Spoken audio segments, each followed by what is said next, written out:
Man, what's good, family, man? I see y'all easing in the building, man. What's good with y'all, man? Good to be with y'all before that new year changeover in the middle of the damn winter.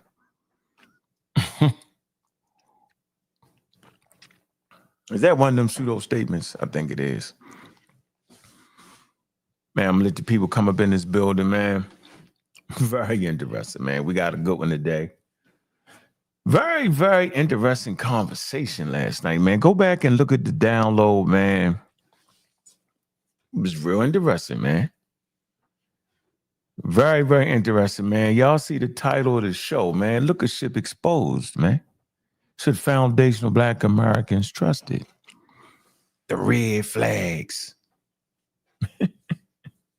Man, pseudo killer, man. I see you in the building, Sister Sci-Fi. Top-notch supporter. That's what I'm going to call you. You ain't mad if I call you that. Top-notch supporter, are you? Top-notch supporter and a fact checker in her own right. Ain't that better? That's better than, I ain't gonna call you a pseudo killer, but you're a top-notch fact checker. What? John Winter. What's up, man? Yeah, it's live, man. We live, man. West Africa. What's good with you, man? Peace, man. Black Sun. What's good? Venice. 2X. First in the building, man. Let the people get up in here, man, because we got a good one, man. Yup. 24,000 in the building, man. Man, we've been up there. Appreciating all the support, man. Make sure y'all go ahead and get a membership, y'all. I think it's like $2. Get it, man. Geechee, Dan Buford, man. Emerson Village in the house, man. Oh, man. He used to hustle down there. And Emerson Village. Man. Emerson Avenue. Let's go to Emerson Avenue. I can't think of that club, man. It was called the Underground, bro. You remember that, man?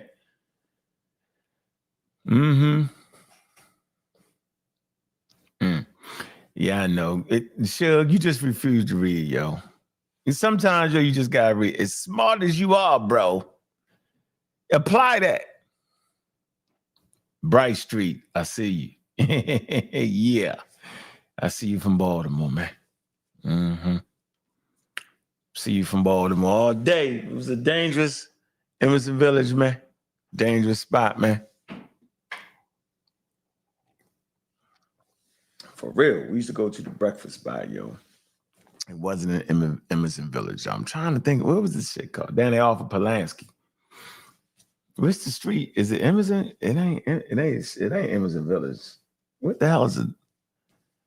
God dang, bro. I just forgot, man. What's up? Objective perspective. Yeah, man, we're gonna be talking about subjective and objective. It's important, man. Yep. Pulaski. That's off of Emerson Avenue, right? Yeah, that's off of Emerson Avenue. Correct? I got that right? Gotta be. I'm thinking, right? I ain't been there. I ain't been in that part of town in a while. Okay, I got you. Pulaski run across that. That's not up there near the village, though. Okay, it's coming back. Yep, used to hustle right down there near the Underground. Crazy. My man, Massenberg. Yep, we had the free pass to hustle down there because of him. Serious dude, man. Yep. So, yeah, man, we let the people come in here, man. Let them get it together, man. Hope some of the bros and sisters stop through. But we got a good one. I'm telling you, we do. Chris? What you mean, Chris? Who, Chris? Yep. Y'all see the title? We're going to have to do some readership. I'm trying to figure out which way should I go with this. Because, you know, we had the dude on yesterday and he was saying that talking about to him that was black people. He had a point. He had a point. You would call them people black people, right? But that's based off of people applying that term, all right, based off of the development of the pseudoscientific idea of race. Okay? That's how I can say that. I can back that right there. And so if you read that, I could see how you could, that's why, I just want to get more patient. I want to stay real patient. Cause we got to. This ain't the easy thing, yo. This ain't the easy one, man. This ain't the one where you download a YouTube video and might have to get a couple books and read it, man. Big up to all the pseudo killers, man. Make sure y'all like and subscribe, though. We want to get to 10,000 subscribers. You got to get to 5,000 before you get to 10,000. Trying to make that walk back up that damn hill, boy. They kicked us off the hill and they took the channels. We're going to get back, though. Like, share, and subscribe. Like, share, and subscribe. During the broadcast, when we hear something pseudo, that alert gonna come out. It's an alarm system. It detects the pseudos. It's already preset to catch people flying in a non-fly zone. Catch you when you spooked out and making claims, trying to act like they're scientific. You trigger the alarm system. Don't trigger the alarm system.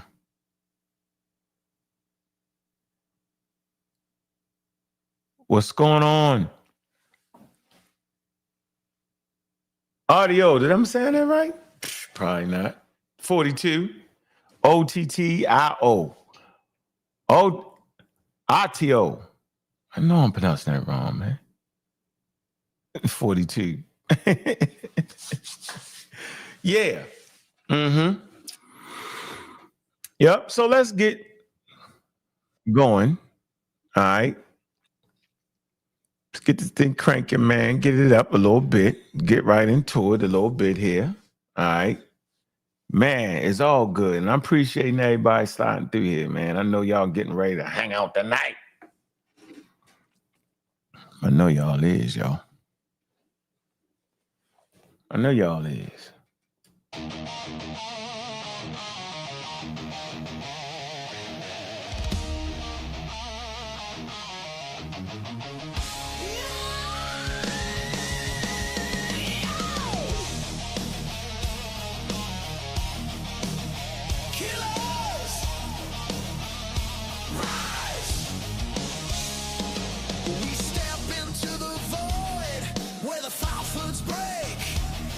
We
Yeah, man, y'all know what it is, man. I'm your host, Bobby Banger, man.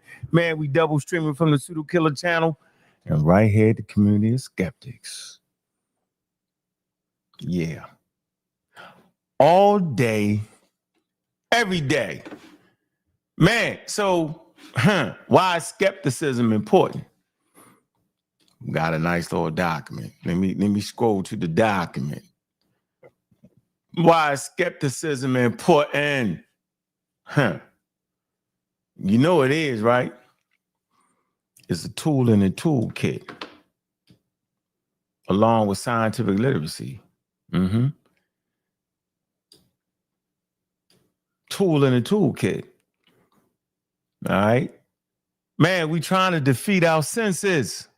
Because you know you got senses versus science, right? We're going to talk about that a little bit. We sure are. Can I get to this thing on why skepticism is so important, man? Let's see. It really is. And y'all thought being skeptical was a white man thing. Y'all, wow, that's a white man. Well, you just supposed to believe it. You believe it. Our ancestors believed. Our ancestors believe it, thus it is true. Yeah, that's wild. So what is the value of skepticism?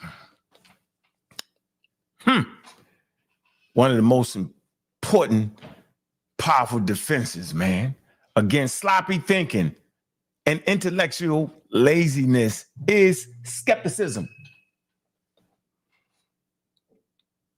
It's a defense against sloppy thinking and intellectual laziness. It's skepticism. The term doesn't mean rejecting everything, though, y'all. We ain't sitting here rejecting everything. That ain't what we doing. So if you're doing that, you're overwhooping it. A skeptic, a proper skeptic, questions what they're unsure of, but recognizes when valid evidence is presented to change their mind, man. Informed skepticism, I say informed skepticism, the ability to ask the right question, keeps us from being manipulated. Man, we being manipulated with the FBA. We being manipulated with the corny pseudoisms, the different wild radical groups. We're being manipulated.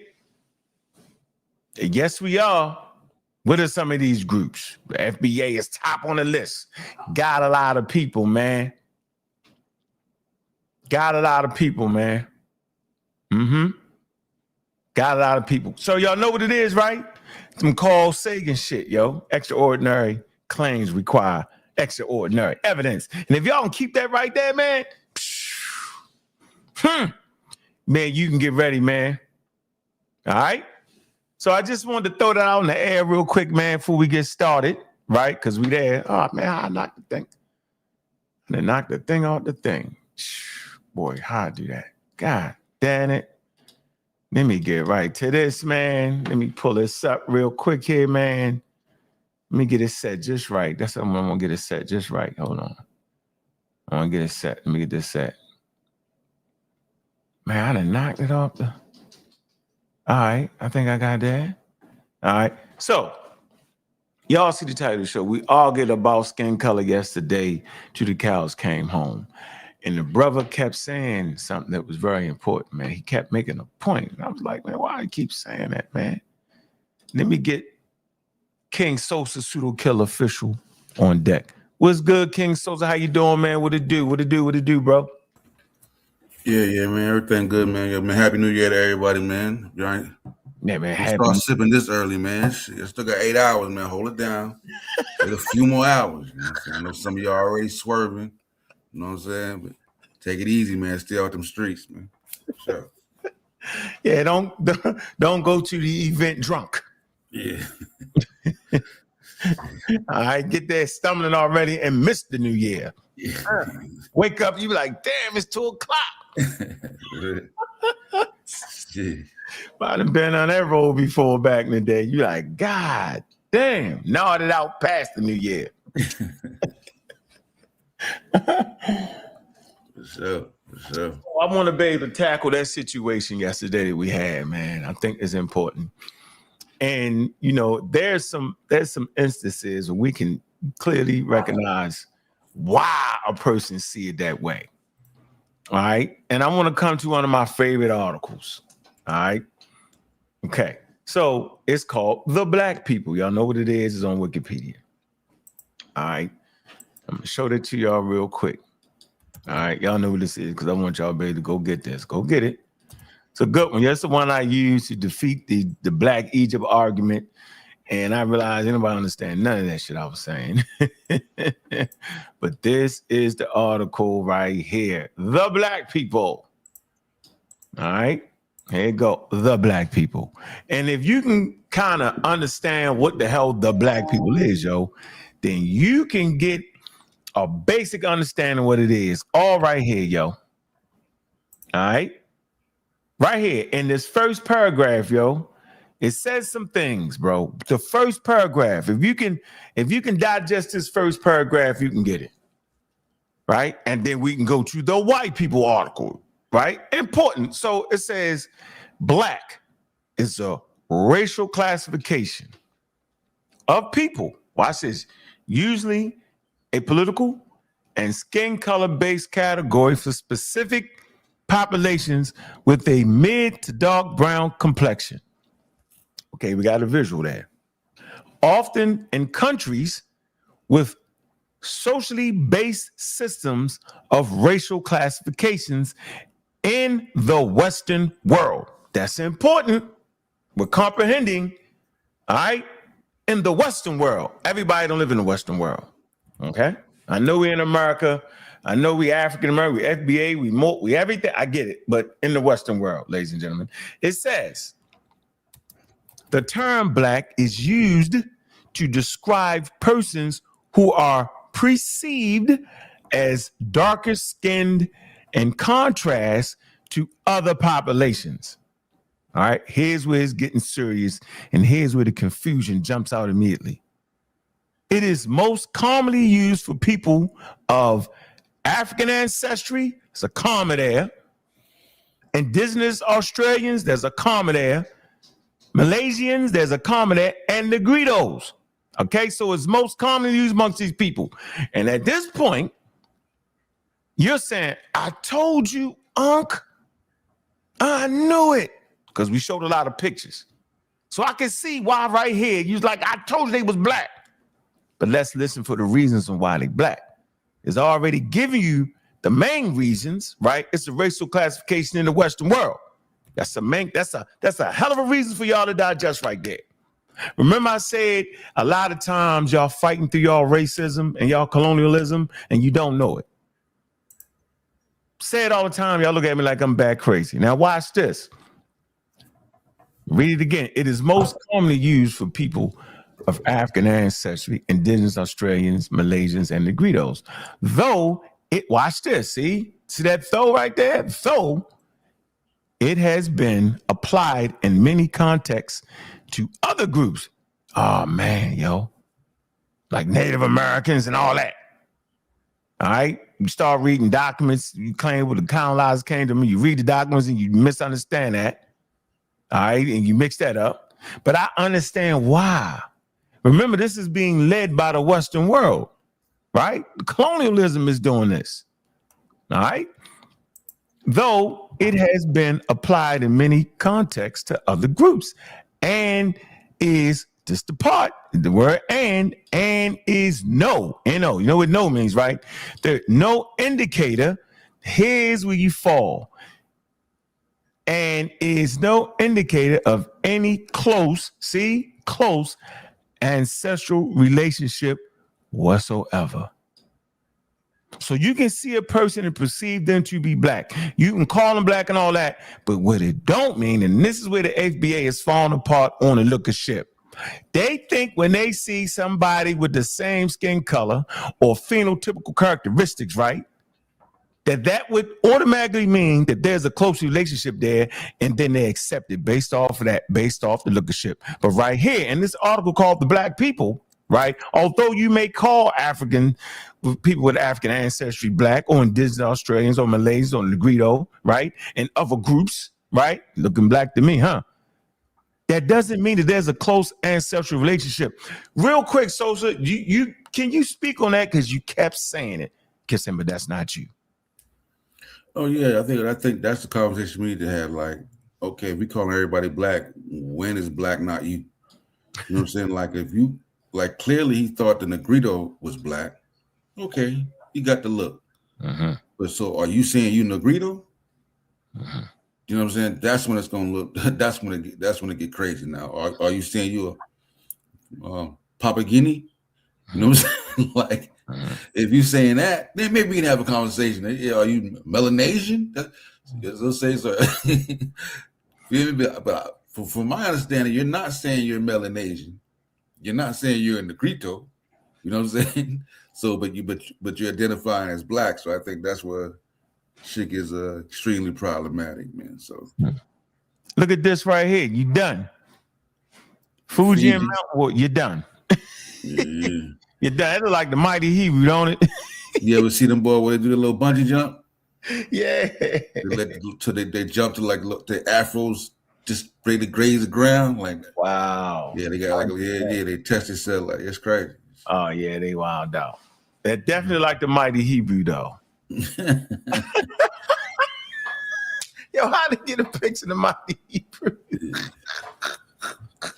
Now that might have blown their mind if they'd have came in and saw some Fijians here. It'd have been like, then it would have been like they would have thought they was in Africa.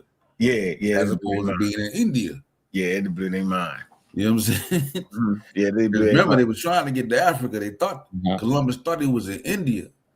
That's why they got the name Indios, because he felt like they looked like people from that Indian that region. You know what I mean? So you're not going to be able to get past this, yo. Okay, Oceania PCA's calculated on present day and ancient individuals from East Eurasia. Oceania, 23.8% distinguished East Eurasian and Australian Malaysians. While PC2 6.3 differentiated. So these people are more closely related to Eastern Eurasians. Crazy as hell. You're not going to be able to get it. That's why this lesson is so important. I'm saying, based off the title, what we're talking about, right? We say what the title is, LookerShip.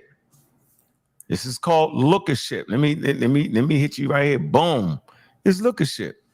So right now we are exposing LookerShip for what it actually is, yo. All right. Should foundational Black Americans trust it? No. It's a red flag, yo. When you start looking at something saying that's it, when you hear a person talking, saying that's black because the skin color, look at the bush, look at that. Are you kidding me? That's a red flag, yo. Yeah, right now Hawaiian's black. Yeah. Yeah, but you're not saying you're Hawaiian. You see what I'm saying? Correct. You're not. That's why I guess, you know. Like if you said I'm Hawaiian, my people been here, then I'll be like, let me see that. Hawaii, you know what I mean? That's a whole different group. That's possible. You know what I mean? They could have got it by canoe. We can look into that, but that's another conversation. Yeah, you're not gonna get past it. A girl from Vanuatu. You're not gonna get past the picture, yo. Right? Yeah. See, and I got the answer for this. Okay. Simplest answer is all black people ain't related to you. You feel me? All right. That's a simple answer. Everybody look like you doesn't mean that they tied directly to your ancestry. Yeah, all they say, what they say, all skin folk and kinfolk. Yeah, I like that one. Yeah. That's a good one, bro. Yeah. All skin folk and kinfolk. There you go. Everybody look like you. Look, see, you ain't, man, listen, bro. You're not looking at these people saying who they is, so you done. You're not getting past it. And there's a scientific reason why you can actually look at this picture and not know who the hell it is. It's a scientific reason for that. And you know what it is? Because your eyes are not good indicators of understanding the natural world. That's right. I said it. Your eyes, you're seeing, it's one of your five senses. It's horrible for making a scientific natural determination on who these people are. Horrible. Worst thing you can do. Worst thing you can do there. All right. So that's a great start for us right here.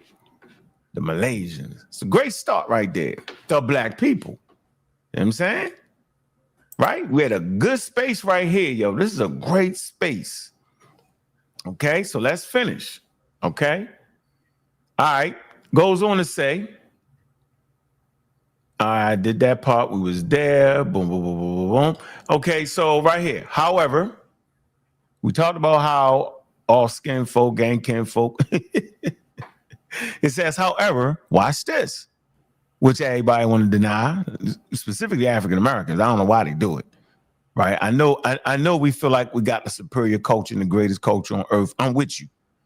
But when you start applying that African American mindset on the rest of the other brown peoples of planet Earth, yo, you wild out. Now you acting like the colonial powers. It felt like everybody should be Christian and was willing to enslave them and bring them to Christ because they needed to be saved. Y'all doing the same thing. I guess it's your colonization. You've been colonized to think that way. It's okay to think you better, but when you start applying that to people and persecuting them because you think you better, that's wild.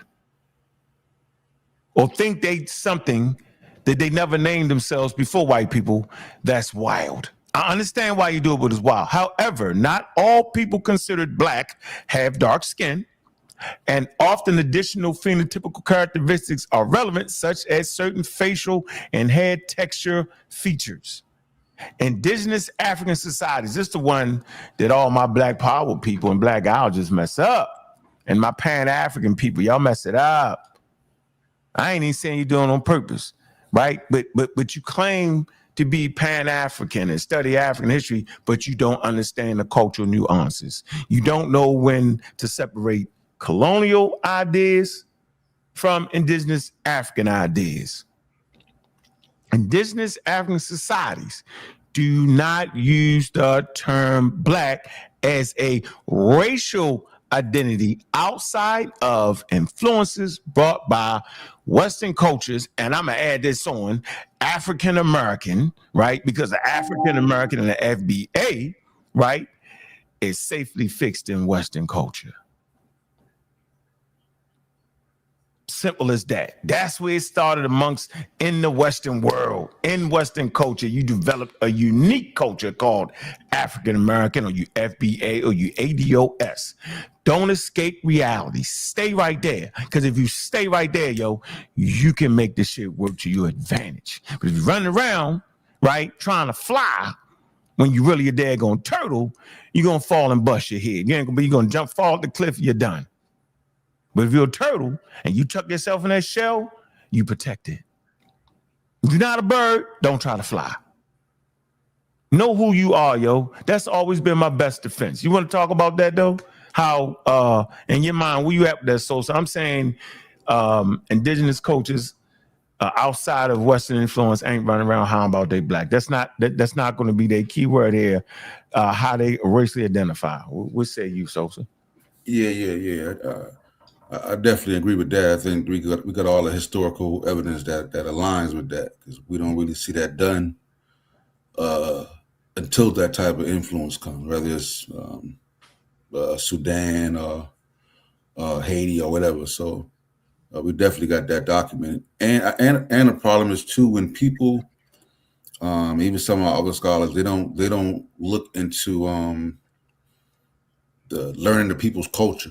We kind of understand that. We went through that with Egypt. Uh-huh. Like, we think that every time the people paint something, a color, that is literal. Like, instead of immerse yourself in the culture and see if it was symbolic. Because sometimes indigenous cultures don't use colors in the way that we might do in the Western world, because they may not be necessarily trying to make a Kodak picture. And we think that every time we see something that they're trying to do like an iPhone snap photo of what's going on without fully understanding the cultural nuance of those societies before we just jump to conclusions. You know what I mean? So that's important right there. yeah, so song about the densest song in the building. Making a peace to you, bro. Yeah, but that's definitely crucial, man. You gotta immerse yourself in the culture, the people, and see, because otherwise, dude gonna look at the people, gonna see the black, and he gonna think, oh, them black people. He ain't gonna look at the feet. He ain't gonna understand that they painted the body with black charcoal, this little type of soot they use. You know what I'm saying? And then you gonna misinterpret something because you don't understand the culture. Oh shit! So yeah, ain't gonna see the white face and all that crazy. Your bias kill you. Your bias going to kill you, man. Man, we got the important one in the building. Dr. Saul Winkler, how you doing, brother? Man, organizer, Pan-African, and he built his own organization from the ground up. You can't say that man ain't doing work. He is, man. While y'all talking the talk, that man right there in Baltimore walking the walk, yo. Big up for holding the city down, man. Appreciate you and your organization. And of course, I appreciate the great Dr. Maya for the work she continues to do in Baltimore, Maryland. Hard. It's hard. So, okay, we right here. Let's read the super chat, man. Big up for the super chat. Need that. If black equals African and every person you see with the phenotype similar to you, you label them black. Red flag. That's a red flag. That's a pseudo alert. Yeah, that's a red flag, yo. We giving you the red flags, right? When you hear a person saying, man, they look like us, they got the book, your mind should click and say red flag. Okay? So I think that's a great job right there on this little section right here, man. I think it is. We don't got to keep reading the rest of the article. Just type in the black people. It's going to come up, right? It's definitely going to come up. All right. And let me type in. Go ahead. Yeah, you know, and that's what hurt Ranoka Rashidi. I got to do like a little showing him, like I'm gonna give him his flowers and just kind of show where he got stuff wrong. Mm-hmm. He thought all phenotype means you can. You know what I'm saying? The nostril, yo, this got wide nostril. He got wide nostril. African got wide nostril. He African. You know what I'm saying? So yeah. So like I said, that affected some of our early scholars greatly. You know what I mean? But like I said, the genome got mapped after a lot of them had passed away. DNA and all that stuff came. They was pretty much at the end of their line when all of that new top-notch technology started appearing, the DNA and the signals in the genome. They was at the retirement age. You know what I'm saying? So they weren't there yet. They weren't supposed to be there. It's okay. We give them some slack on that. Here's the next powerful Wikipedia article, encyclopedia. The white people. I think it's important to know who the hell white people is. White is a historical specification of skin color and a modern classification of race. Most often, it is applied to generally identify people of European origin. But the exact definition of white can vary depending on the context and points of view. Beyond racialization, the word simply denotes any person with light skin, usually that which is colored, which is carnation. Am I saying that right? Did I say that right? I think I did. Let me see. God, I did. What the hell's going on here, man? Carnation. Yeah, I said it right. Carnation. All right. Now, descriptions of populations as white in reference to their color is occasionally found in Greco-Roman ethnography. Okay, and in other ancient and medieval sources. But these societies, this is important here. See the comma in the butt? But these societies did not have any notion of whiteness as a race, nor of a pan-European identity. Man, if you can't get that, then you done. You got to get that. Okay? You got to get what I just read. The description of the population is white in reference to their skin color is occasionally found in Greco-Roman ethnography and in other ancient and medieval sources. Okay? So when you see that word white in medieval sources, don't jump to conclusions because there's a but there. But these societies did not have any notion of whiteness as a race nor of a pan-European identity. Now watch this. This the kicker. The present day racialized understanding that is white race or white people entered, the major European languages in the late 17th century. That's like the 1600s. When the concept of a unified white people achieved greater acceptance in Europe. So it had to achieve greater acceptance in Europe in the 1600s, 17th century, particularly in the context of race-based slavery and social status in the world's European colonies.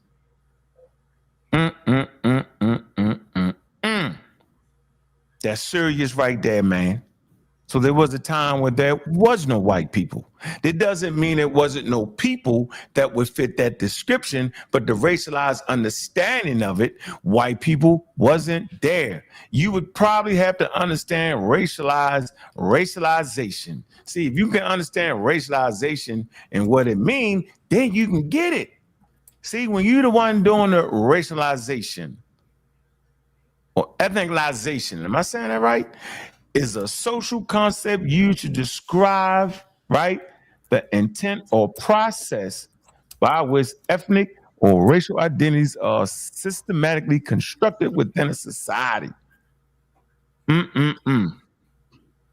Hold on. Generalizations, aspect, distinct group leading. Hold on. Associated with self-racialization. Hold on. I'm going to move down to this point right here. The process, the concept, racialized. Incorporation, the process of racialization. Watch this. The process of racialization can affect newly arriving immigrants as well as their second generation children in the United States. Hold on. That ain't what I want to say, man. The point I want to make is here. Hold on. Oh, man. Intersectional racialization, religion. Groups also through the process of racialization inherit Judaism. Okay. Racialize labor. Oh man, hold on. There's a point here I want to get to. Hold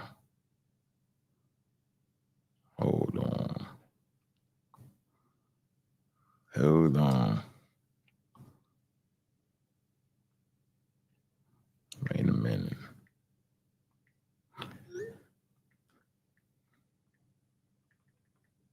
Hold on. Good. What you say? I'm looking for the part when it talks about how the racialized process of racialization reinforces the presupposed stereotype qualities. Okay. Racialization labor involves, let me see, segregation, appointment of workers. Okay, this racialization of labor is said to produce a hierarchy arrangement, which limits employee agency and mobility based on their race. All right, so it's a process that limits you. Okay, it say this process of racialization is reinforced through presupposed stereotypical qualities which are imposed upon the racialized person by the racializer. Members of the dominant race in a society, okay, benefit from various privileges such as white privilege in societies where people classified as white make up the dominant racial group, whether these are material or physical. All right, my fault. Material or psychological, and are maintained and reproduced within a society. It's wild. So it creates a hierarchy where the white people that came up with the name the white people and the black people, or black and white, they put white at the top of the chart. They put it at the dump. Because they, first of all, they outnumber you. It's 200 million white people in America and 42 million black people, right? So if it's 200 million white people, and they put that hierarchy on it. They outnumber you, right? And now, because they dominant in the society based off of numbers, you get a thing called white privilege.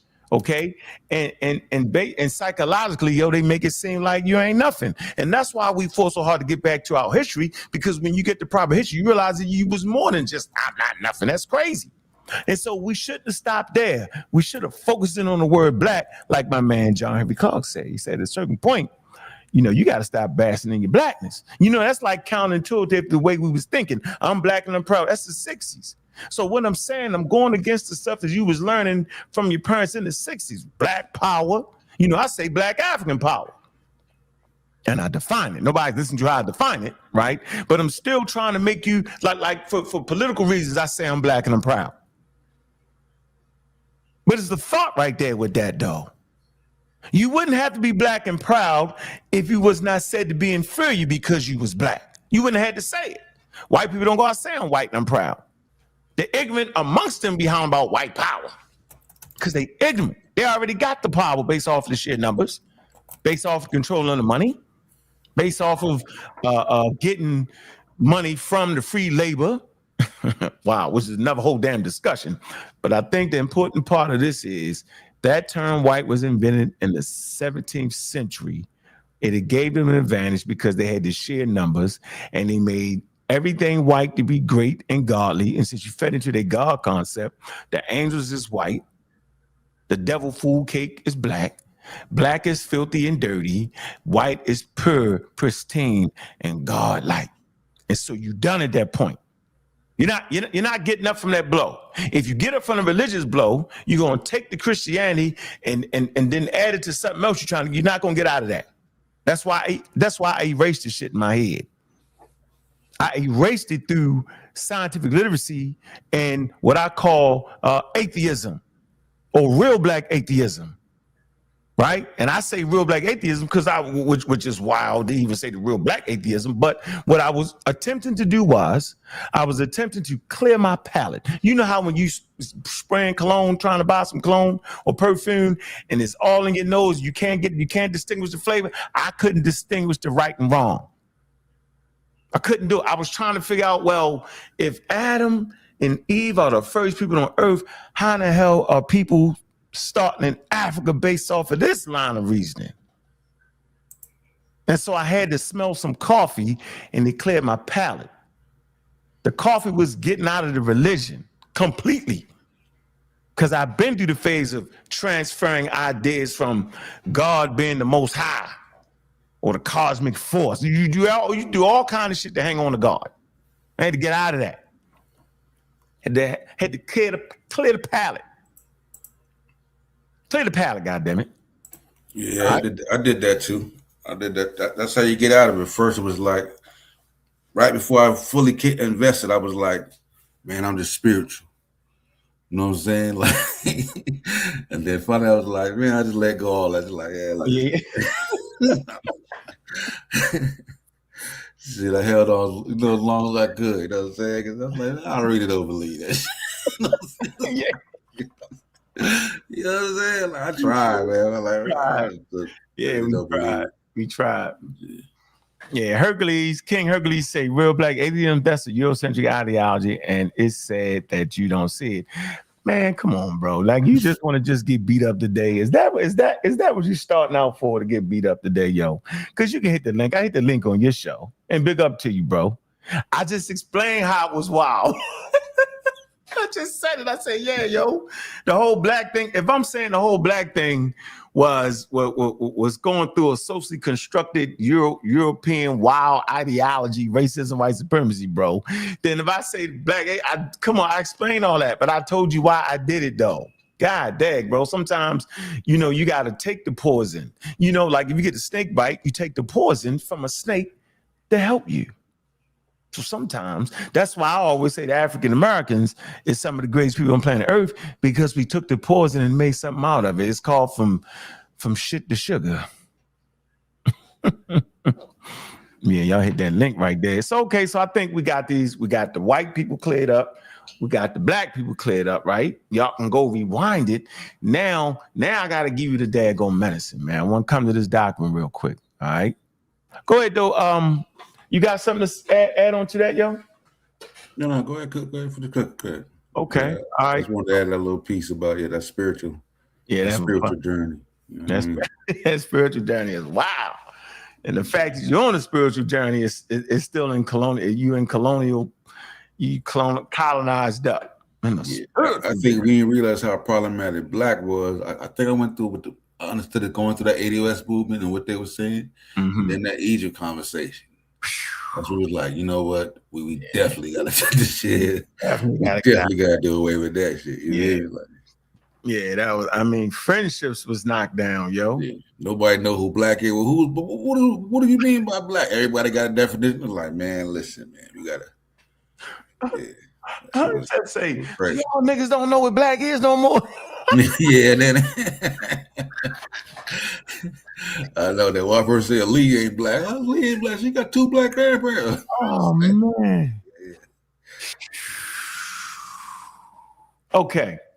We're gonna drop the link. Yeah, we're gonna drop the link in a minute. I just want to get this last little lesson in, then we're gonna drop the link and open it up, yo. Let me see how much time we had, because I know our attention spans, yo. We ain't hollering screaming at each other, yo. 47 minutes. All right. So I got about y'all gonna fall out at about, if I go 10 minutes, y'all done. So I ain't gonna go 10 minutes. I'm gonna go 6 minutes. It's important. So I read some things, right? I talked about how wild your vision was for messing you up. It killed you dead. The LookerShip. We talking about the LookerShip, right? So first I want to make this point right here. Very important. I first want to say, okay, this document is from the cosmic perspective. Okay. He talks about the cosmic perspective, which links you to everyone around you, as well as the past, the present, the future of the universe. Okay. It's a lens through which we're talking about Neil deGrasse Tyson understands human life. Okay. Thinking. Now, this is important. Thinking. Real thinking. It's not about acquiring a ton of stray facts that make you a winning Jeopardy contest. It's about learning the problem. It's about learning to problem solve, right? And think creatively. Now, science literacy is not, I say it again, science literacy is not so much about what you know, okay, but about how your brain is wired for thought. How your brain is wired to ask the question. If you can ask a good question, yo, you can get a decent answer. But your brain got to be wired. Okay? That's important. Science resembles the exploration of a new continent. Adventurous scientists like to stand on the forefront between what is known and what isn't yet grasped. On most frontiers, you don't know answers and you don't even know the question. See, that's standing at the damn frontier, not at the pseudo frontier, but at the frontier of knowledge. One key is to recognize the importance of objective, remember this word, objective truth. You know, there's objective truth and subjective truth. I'm going to get right to it. Hold on. One key is to recognize the importance of objective truth and how it's bigger than all of us. Watch this, y'all. Nature, the ultimate judge. I'm going to say this again. Nature's the ultimate judge, jury, and executioner. You can argue all you want. So y'all can sit there and argue about that's black, they black, they black. You can argue about that all you want. But if nature doesn't agree with you, you're wrong. I'm going to say this again. You can howl and scream that we the black indigenous in America and all that. But if nature don't agree with you, you're wrong. It's important to distinguish between personal truths See, there's a personal truth. I'm black and I'm proud. Black man's the first to be black. That's a personal truth. What your religion tells you, because your religion tell you that you started in the Garden of Eden, or the Allah, or the great cosmic God came down and spit, and out of the spit your legs came out.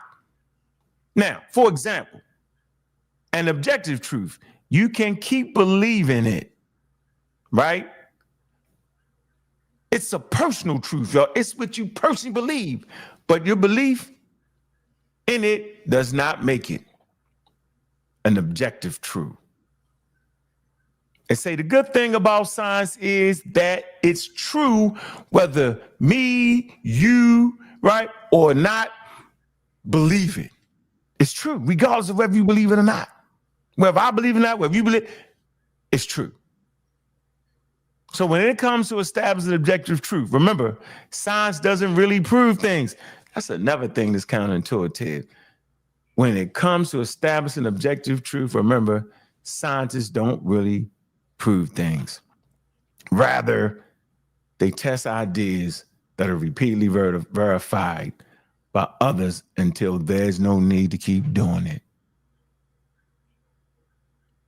Mathematicians, all right, prove things. Scientists test things.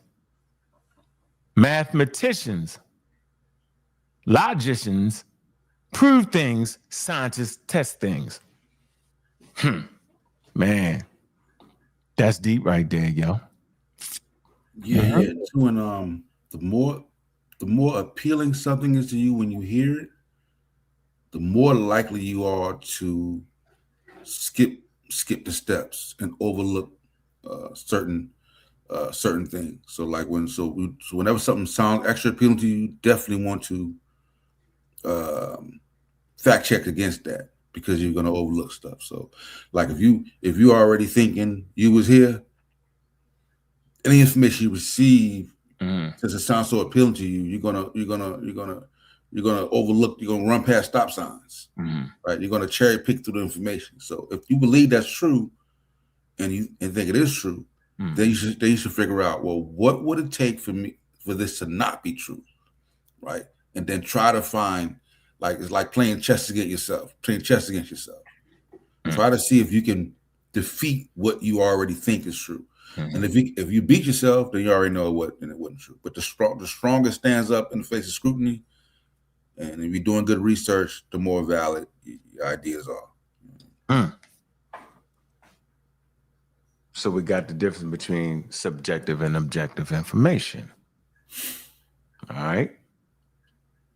It's important, man, when comparing subjective information versus objective information, know that one deals with fact while the other is based on opinion or experience.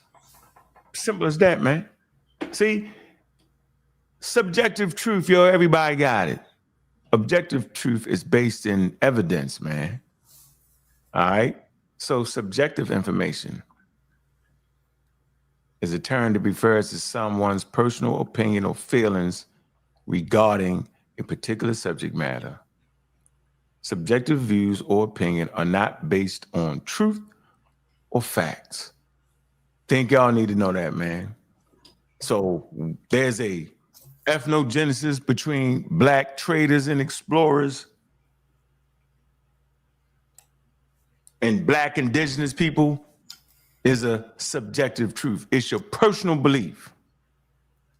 So what is an objective? What is objective information? The word objective refers to factual, database information that is not informed by bias. Although feelings and personal opinion are not objective, objective data like facts or historical information can form the basis for an opinion or feeling.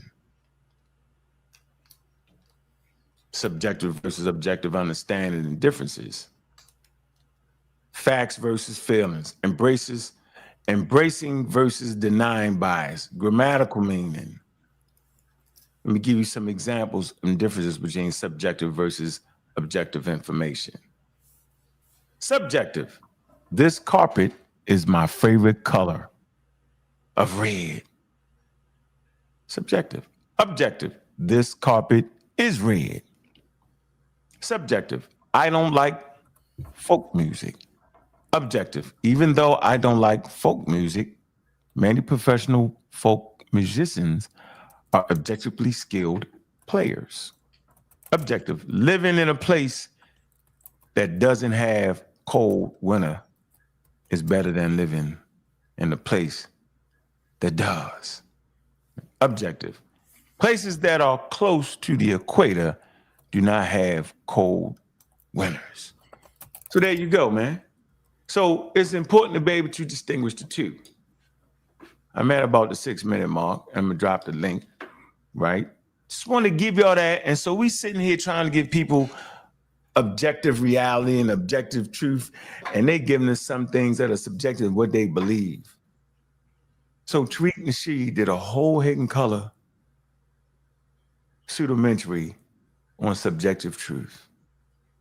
Yeah, and my grandmama said ain't necessarily the best litmus test you want to do for the bar for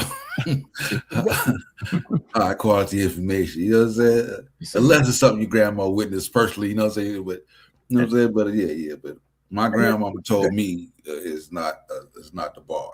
That's the worst. Remember that's the worst. That's the worst thing you can say is my grandmother told me. And then you try to make us feel bad for saying, I don't believe your grandmother. Then all of a sudden you didn't disrespect, they claim you disrespect my grandmother, you ready to fight. Wait a minute, you mentioned your grandmother in this. You did that.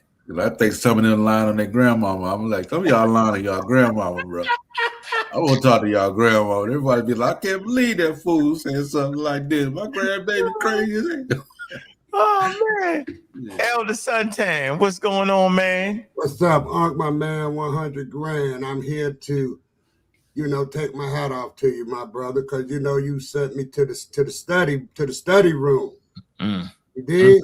I know I appreciate that, see? Mm-hmm. And I just wanted you to know that because, I'm a Sinaitic guy over there. I don't jump room to room to room, but I have to come to see you because you is based on what I would say is educational, man. It's truthful. You're not faking the funk. Mm-hmm. And that's where, it really got to. I said, let me get the because, man, you talked privately a couple of times. Mm-hmm. I know what type of cat you is, right? Mm-hmm. Yeah. How should I put it? Inky is, good in his own way, but he should stay in his own lane. Yeah, stay in your lane, yo. That's how I feel about it. And that with that debate you and him had, I didn't really, you out scholared him, but he did a little shim.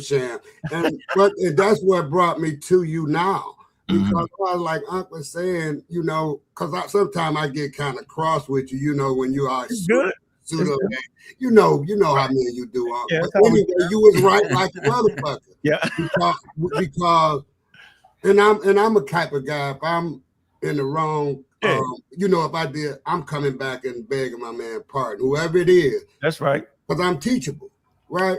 Yeah. You beat him good because you came with all facts, but what he did was tilted on the other side of that. Mm-hmm. And I got not mad at you, but I just kind of downgrade because you didn't debunk his bullshit. Mm-hmm. And that's like, because I hated the music.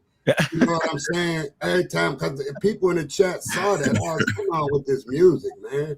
But anyway, though, you was right on time. You stayed right there. And I told you that before.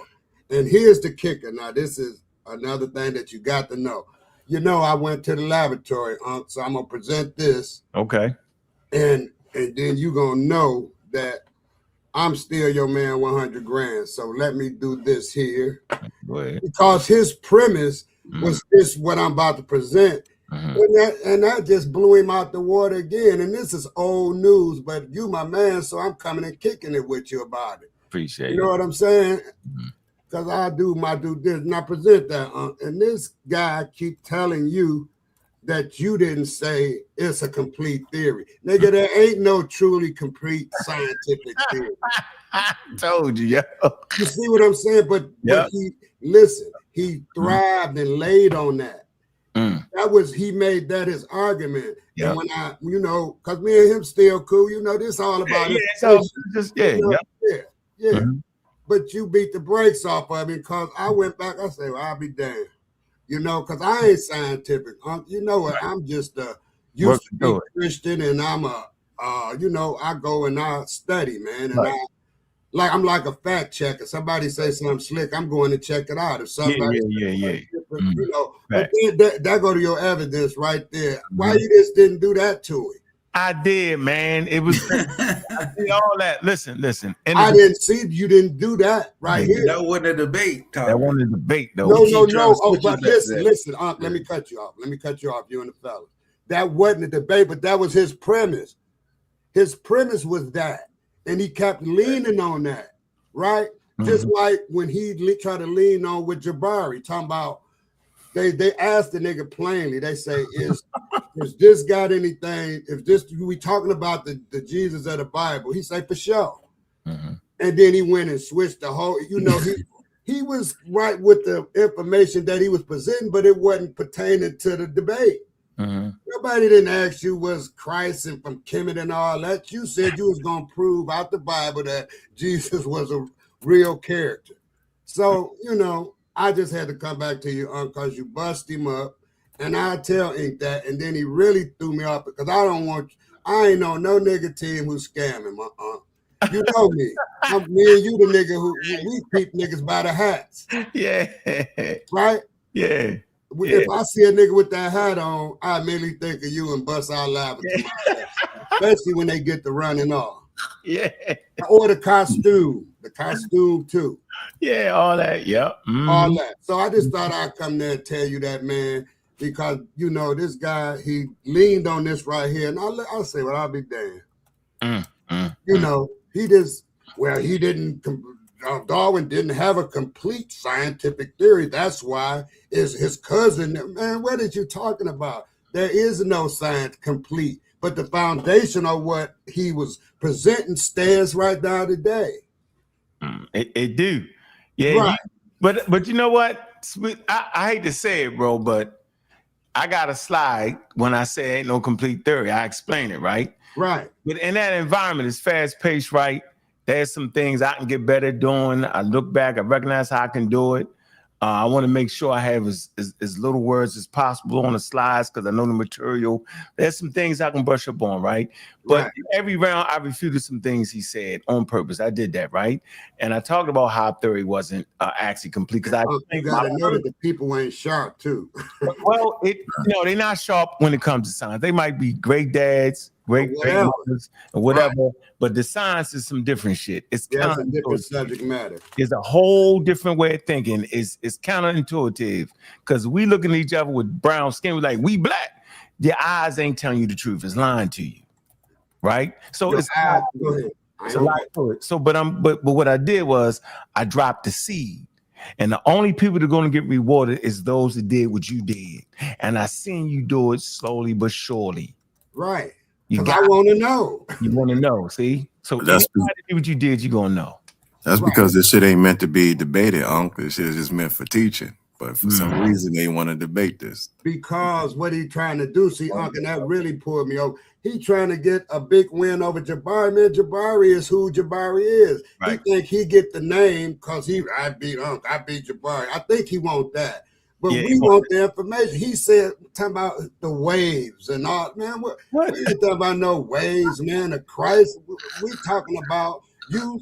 And look, and I'm going to tell this because this is a scientific room I'm in right now. I believe that Jesus was a man just like me and you, and he had strong spiritual beliefs. He wasn't walking on water, I don't think. He wasn't making no fish, 1,000 fishes. No. He wasn't telling the sea to be calm. He was just preaching what his heart, he was a heartfelt Christian person or religious person that cared about God. That's what I think Jesus was. I can agree with you 100%. That's the consensus, yeah. That's what I think. But when you go off the doing with the supernatural, man, come on, man. Because look, why are they happening now? What's happening now? Hey, son, you gotta stop listening to me. Well, the thing is, the more you listen, the more you learn about the natural world, and the more you start to say, hold on, man. Right. I think you gain a greater respect for who we are as a people who you are as a human being and who everybody else you're interacting in. I think we start to recognize how important every day is, every minute, every moment is. Facts, But you know what I recognize? Somebody who's really trying to convey some truth. Because 4 years ago, I heard them talking about STEM and stuff. And you is really, you know, you're not doing this for no recognition. You heartfelt about it because Kyle, he was talking that 5 years ago, and I made a bet with him. We didn't put up no money because it's 5 years ago. And he was talking about it ain't gonna be no more teachers in 5 years. Oh, come on, Kyle. What's his name? Kyle. That's my man, Kyle. He my man too. Because you know his mother's a teacher. But however, all I'm saying is this: certain things that as an individual, we can kind of know. If you're intelligent, you can kind of know. Yeah. So at the end of the day, Ink was just my man. And I tell it to his face, he was flim-flamming, man. I'm saying, dude, he flim-flamming because he wanted to win. This is what I want you to do. This is gonna help you as you teach other people, because that's what we do around here. We give people tools, right? Right. Not for your personal shit, right? Some of it, but a lot of times we want you to give people the tools so they can check their own self and check the people around them, yo. Like, what good is it if I'm the only one who can do it? Right. So that's bullshit. Then I'm no better than Umar and Tariq and them. Right. But I'm giving you the tools, the equipment, right? So remember this, yo. Remember how you felt when you watched that debate, when you heard us going back and forth for a week, 2 weeks, and a month. Remember how you was thinking it was some points he might have had. Now, based off you educating yourself, right, through your own ignorance, as you stop being ignorant on the subject. Now, see how you see it now? Yeah. Wow. But well, that's the moment. That's the teaching moment, because now you have empathy for other people that can't see it. Sometimes I lack empathy because I got so many people talking shit over the years to me, bro. I forget that, you know, it's always a new student coming in. You tell me that. You be like, come on, you doing? I got it, yo. I'm working on it. That's your personality, man. So, you know, you're going to grow into grace, you know, with grace. I understand that. You know what I'm saying? Like I said, man, you had a couple of sit downs because Michigan, your favorite team, right back there. They're playing right now. We kicked it about a half hour one time, an hour. And you really tries to teach, bro. So, and then you try to help somebody else who's teaching push it forward, like you have Dr. Mayat. You know, you always advocating for the truth, not no made up wild stuff. No, I can't do it, bro. Well, I'm just saying, bro. That's it, man. I said I've been trying to wait till your room pop up so I can come and do it in the room. See what I got on those. Look, hold on. So you ain't never, if this is what you gotta realize. Hold on. Well, I see the sign of the shirt. Yeah. I mean, like That's how I met you, dude. I said you walk up in the Kemet on trial like this was a game fight. You know, you walk up in that big like, you know, in 2016. I was like, okay. You was there, yo. You see that crowd went wow. That's what wow. They went. I was like, oh shit, I better have it together. It was nice, man. It was wild. It was nice, man. So that was a serious experience right there for me. Yeah, but my whole premise is this: you teach. You know, but like your character make people go against not what you teach, and just you. Because you would get mad and call them a hot dog head or whatever. So, but that's a non, you know. All right, let me move on. Yes, sir. Let me move on. You want to say something, Sosa? No. Let's get the guys in there, man. Joe, what's up, man? What's going on with you, man? Peace to y'all soldiers, man. Peace to the whole panel, y'all. Peace. Hey, man. I think what you just did just now, even with Suntan, is good, man. That last night's show where you gave everybody the tools, man, stuff they need to look at to kind of understand, you know, the fallacy behind, you know, black and when they read, because what that's going to do is help people when they read them real old documents and they try to say, oh yeah, see what these people said? They said they saw somebody with this kind of skin color. You know, it helps them to understand that, you know, look, man, they just didn't really understand. They just going by what they used to seeing in one area. They get to a new area, they say, oh, they must be the same thing because they got dark skin. So yeah, they must be all, they just did. We just got to come to recognize they don't understand. Once we start understanding it, then we got to make better arguments, and this FBA thing is just built on a really bad argument, man. And it's going to mess up our reparations. It's going to, I don't think it's going to mess that up, because I think the people that's in scholarly, people that's in areas where there's scholarship going on, the actual history, they're going to deny that, so I don't think it'll ever really become part of the actual platform, when these real discussions come up. But what hurts me though, I'm gonna say this and I'm gonna stop. What hurts me though is, like, I was talking to old boy in the chat, and he tried to say that FBA shows up on a census. I'm like, come on, man, you can't just lie. Like, I mean, they lie about everything, man. I mean, everything's just a lie, yo. I mean, at some point, folks got to stop lying. That's all I want to say. They be making stuff up, because you got a lot of young hot dogs. I was there when Tariq started it on 2019. Hey, I know you was. If you was around for this thing, I know you was, Joe. That's funny. Hey, Move on to, huh? That's all the hidden colors, breaking, all of that. Yeah, you got to take it. You got to shoot them in the trash can one shot at a time. You know what though? I'm gonna tell you what you can do with stuff like that is pick and choose and research, because all of it ain't garbage. Shit. No. I'm saying you had like Dr. Kaba and a lot of people. Nah.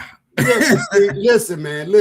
Peace to him. See, you gonna get people beat up, Sunday. You'll give people beat up, bro.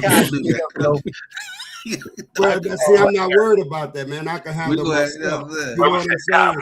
Like, I'm glad they saying something, because right now what you guys are saying about these things here is suggestive, right? Only person on this solid, I would say, is Dr. Joyce DeGraw. Yeah. Regardless, I told you it's not all garbage. Dr. Piece was good, but they surround it with shit. Yeah. Right. The rose, when you got the Doug shit all around it, and you the pretty smelling roses there, you can't even smell the rose with all the shit. Right. But if you a good navigator, you can pick and choose and pull out of there what you want to pull out. Like, I pulled back though. You see where I'm at now. Right now, it's a lot of wild young cats claiming that they got lineage and all of this time. You can't take lineage to court. If me and you talking about going to court, talking about we suing for reparation, and they gonna say what you suing for lineage, then that gonna be two split cases. Your lineage ain't my lineage. If my lineage is too. That's not gonna work in court. All right, hold on. All right, freeze. Let me get Ben in here, yo, and then I'm gonna bring the pseudo killers on. Yes, and Hercules, I'm gonna say you for last, Hercules, because you're gonna be the punching bag for the day. You the punching bag. No, peace and love. Always a pleasure with you, brother. I disagree absolutely with Joe said, man. It's gonna come to a point in time, honestly, where people who just reject academia, scholarship, man, they just gonna have to get put to the side, man. Because at a certain point, it's just what's the point? You say something and they respond with the most pseudo response, and it's just like, what's the point, man? Because we got these abos out here just saying anything they want to say, regardless of context, regardless of historical analysis or anything. It's just. Let me say this real quick. I heard one of the Hebrews say he could track his bloodline back to Israel. They say bullshit. All that shit. All that shit. That boy better. He better than DNA. He said his bloodline go back to antiquity. Oh man! So why does he disagree with what I said, though? That's the question. Why does he disagree with what I said? Because he's saying get rid of him. Go ahead. How are we gonna get? You talking about getting rid of people's beliefs? The only way you can get rid of someone's belief is to teach them out of. I think he said he can't say it, but they're gonna have to drown, man. Evolution gonna have to do what it does. Man. Yeah, Noah Ark, yo. Everybody can get on the Ark, yo. We on the Ark. Yeah, we built the Ark. Yeah. These suntanners on the Ark. He looking at the flood now. Right, like that dude from what was it, Nigeria that built that Ark. As I float on the arch, I still look back and I don't go in nobody paradigm trying to move around further. Yeah, Santana, look back. You can turn to salt, bro. Yeah, don't look back. Don't look Yeah, back. that's Sodom and Gomorrah. That's Sodom and Gomorrah. Now, that's it. I don't know. That's what I said. All that hidden color, that's Sodom and Gomorrah, bro. Don't look back, bro. You will turn into salt, bro. Like I said, man, a lot of it is also factual. You know, everybody in there not lying. Nah, don't look back. So don't look. Just don't walk. Walk with us, bro. You look back. We got you. Keep walking. Hey, I tell you what, I'm not over there. I'm not with them now. I left like in about 2020. What's wrong with you, After a year. Hey, let me tell you. Hey, let me tell you why I left. No, we don't go past that one. Yo, picked up the motherfucking it's like he froze for a minute. Like, yeah, I'm like, what the hell he talking about? Hey, I tell you what though, man. One thing that ran me away from get him, yo. One thing that ran me away from Tariq was he was kept downplaying the Africans, and they are people as well, you know. Yeah, he do that too much. But hold on, we do that too. We play too much with that. So that's it. That's what made me leave. All right, I'm gonna move on. Let me move on. Let me move. Not yet, Cedric. Hold on. I'm gonna get Gullah up in here.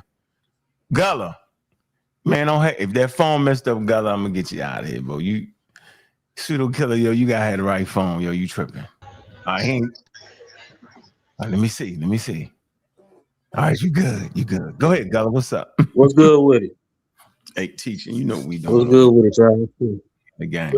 Oh yeah. We was beating. We were teaching. There was a teaching lesson last night. We was beating them up. Yeah, you know y'all. What I'm saying? Yeah, y'all was getting them. Yeah, was definitely. I would say if he is rolling with the, reparations shoe, you're not the 13 colonies and damn the island of Cuba owe me money, shit. Man. Nigga say in the island of Cuba. Shoot. Yeah, my ancestors too. I got Afro Cuban ancestors working on them sugarcane plantations, and I got ancestors working on them rice plantations, them cotton plantations, and tobacco plantations too. So I need all of them. Yeah, don't spend it all in one place. That's all I'm gonna tell you, boy. That boy, mess around, get stuck in Cuba talking crazy. Man, where you? Hey, Cedric, what's going on, man? Pseudo killer, man. What's up with you? Still enough in peace, everybody. Noah's Ark, and Sodom and Gomorrah. Those were two beautiful analogies. Yeah, it was funny as hell, yo. That shit. I just want to address sometimes the aggressiveness at which we go at people. We tend to teach, right? We come up there, we're sourced up, we point you in the direction, we provide you with the information, we tell you from in advance, it's not my opinion, we don't make anything up. But it seems as if we're in an environment, not an academic one, but we're in a kickboxing gym, where people put gloves on, put a mouthpiece in, get in the ring, don't have any experience fighting, and as soon as they get punched in the mouth, start to cry. It's either two things. You put yourself in a position to be a student, learn, because you know you're ignorant to this subject, or you come in the ring with your own ideas, man, son, and get beat up. Right. That's just what it's going to be. There is no two ways about it. If you want the conversation, it's going to be a conversation. If you want the belt, you get the belt. And don't blame me when you get beat up, though. Because it's the energy that people bring that causes a fight. Because there is nothing to fight about. Gravity simply is what it is. Exactly. All right, Unc, I ain't gonna hold you up. I had to fly by and let you know. I appreciate you sliding through, man. Now you got some tools, man, to defend yourself, man, when you on Southern TV, yo. Oh, you know, I got my old tools at the science. See, I stay out my lane. Y'all the science guy. I'm just a philosopher. Yeah. I believe in philosophy, man, the way of life. So I don't knock people. If they want to believe that he fed people with fish, and they want to believe all this stuff. Let him do it, because it's hard to switch them over. However, I'm gonna stay in my lane. Stay in your lane, yo. Appreciate you, man. Yep. You always got right here, yo. As always, thank you, bro. Keep teaching, huh? I got you. Peace all, y'all. All right, peace. Hey, Peace, Hercules, where you at? I'm here. So, how you want to get beat up today? What hand you want to get hit with first? Whatever, champ. So, what's going on? A BB to me. A BB to me. You beat me to it. What'd you say? You beat me to it. Look, man, look. I came on because basically I agree with what he was saying about the FBA stuff, man. It's I think it's ridiculous what's going on. I don't want to talk about what we agree with. I want to talk about you messing up science and flaming. I ain't flaming no nothing. Go ahead. I'm gonna let you do. But let me but no, I was just saying, yeah, the FBA stuff, I think, me coming to growing up as a kid, we never had there was never a confusion of who was not, Black Americans and those that, are. There was never confusion with us. So right. I was like, it's this stuff that people doing today. You're like, yo, what are you talking about, man? It's like, yo, and then when you talk to them, you know that they don't know nothing about history. They haven't read shit.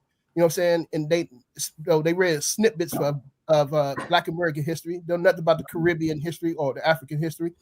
And it's like their knowledge has been skewed by people, online. And you could tell because they keep quoting the same stuff that other people quote without any facts behind it. And they can't go in depth and explain to you when you ask them a question. So a lot of these people are just ignorant on the history and what will happen, and they getting caught up. Yeah, like you said, Tariq Nasheed is the one who's starting this shit. Has been starting it, and for me, it's been kind of like a disappointment in him. And I had to stop. I stopped following. I just had to stop. Just cut him out. It's like, this is just ridiculous. This path this guy's going on, man. So yeah, I think we got too many people online, but I don't see that in the street. You know what I'm saying? With the people out community street, I don't even see that in the street. You know what I'm saying? Just it's always online. This FBA stuff, it's always online. So yeah, they suffer from the same thing you suffer from, yo. I'm just gonna all right. So go ahead and get to it. What you want? What you want to say? So they lack literacy in the subject that they're talking about. They don't know what an ethnogenesis is, willfully at this point. They don't understand the basic outer Africa theory, which is important for what they're trying to do. They think that skin color, right, means that you are ancestrally connected. They don't mean that at all. And it's tools for us to know how something is real or not.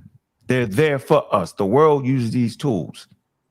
And then you got the Flim Flam documentary Hidden Colors on purpose.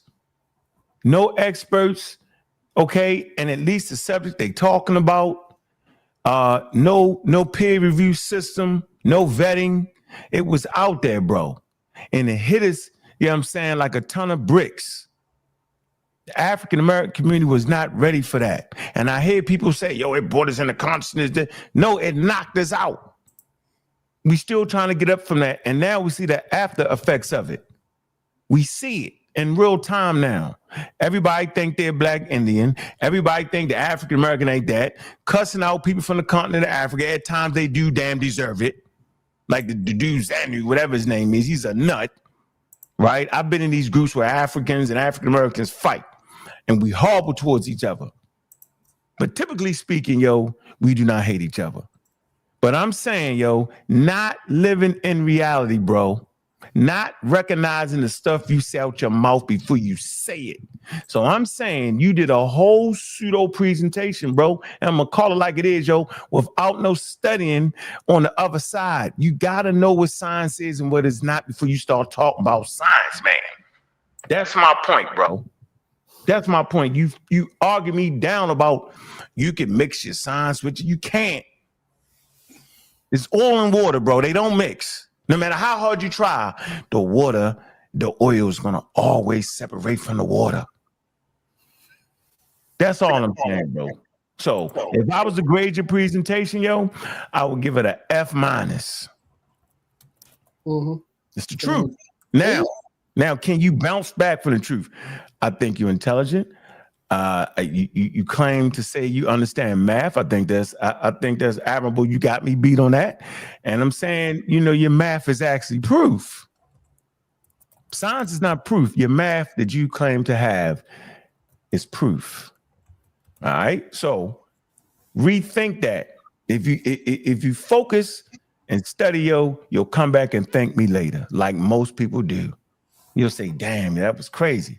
You did all this shit I used to do 25 years ago, bro. None of that shit was making sense. It was mumble jumble. And I know I'm saying it hard, but I think you can handle it, yo. I think yourself to be a champion, yo. I think yourself to be a person that can stand above the crowd, yo, and give them something valuable.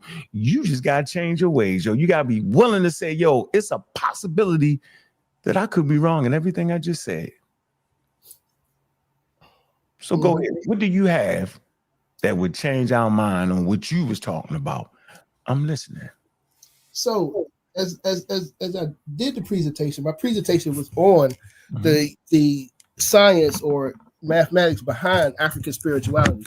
And as I begun the presentation, first thing I said, right there. Stop. Slow down. Wait, It's hold on. either science or mathematics. The two terms aren't interchangeable. Let's start there. Which is so I can hear what it. I don't even know what it is. I don't hear what it is. Like I was saying, when I begun the presentation, the first thing I said is that, in this approach, I'm letting go of the Eurocentric approach. I'm taking it and I'm putting it on the back burner. All right. So everything Stop. we have to. One thing that we don't if realize you let something go in Africa, is it going to fall? Is it subject to gravity the same way? Yes or no? No. Don't make them struggle through it. I don't want you to struggle through it. Don't make them struggle through it. So hold on, yo. You made the first point. What was the first point, Cedric? What was the first point he made? You said science or mathematics. All right, hold on. I'm gonna write that down. Hold on, because we're gonna deal with that. I'm gonna let you finish. We just want to kind of science and African spirituality is scientific and mathematical. Okay, scientific, right? That's what you said, correct? All right. I was saying, basis of it, right? When you first started, you said that, right? What you said? Say it again. Interchangeable. You said that African spirituality was based in science and math. Is that what you said? How'd you say? Yes, yeah, that's what I said. Yeah, that's what I said. Basically, okay. All right. So we got that down. And then the next point where Cedric cut you off was you said, what did he say, Cedric? What was that point you told him to stop at? And then we'll let him flow. Let him flow. Go ahead, let him flow. Because those points are important, though. You just said something else. What was it, Cedric? You remember what you cut in? No, you stopped me. I don't remember now. Are you terrible? Don't cut off them. Don't cut them. You gotta remember why you cut them off. You gotta address those steps before you move on. Yo, it was a good point. Shit. Go ahead, man. I'm gonna write it down. Go ahead. We're gonna let you flow because we want to address. I just want to address 2 points you got. Go ahead. So as I was saying, most of us who are listening now, most of the people who are listening now, we got out education in the Western culture. So I got it. That's what it was. Eurocentric. You saying you trying to get out of the Eurocentric mindset. All right, go ahead. Yeah, I'm saying I'm taking it and putting it on the back burner as I'm looking at this.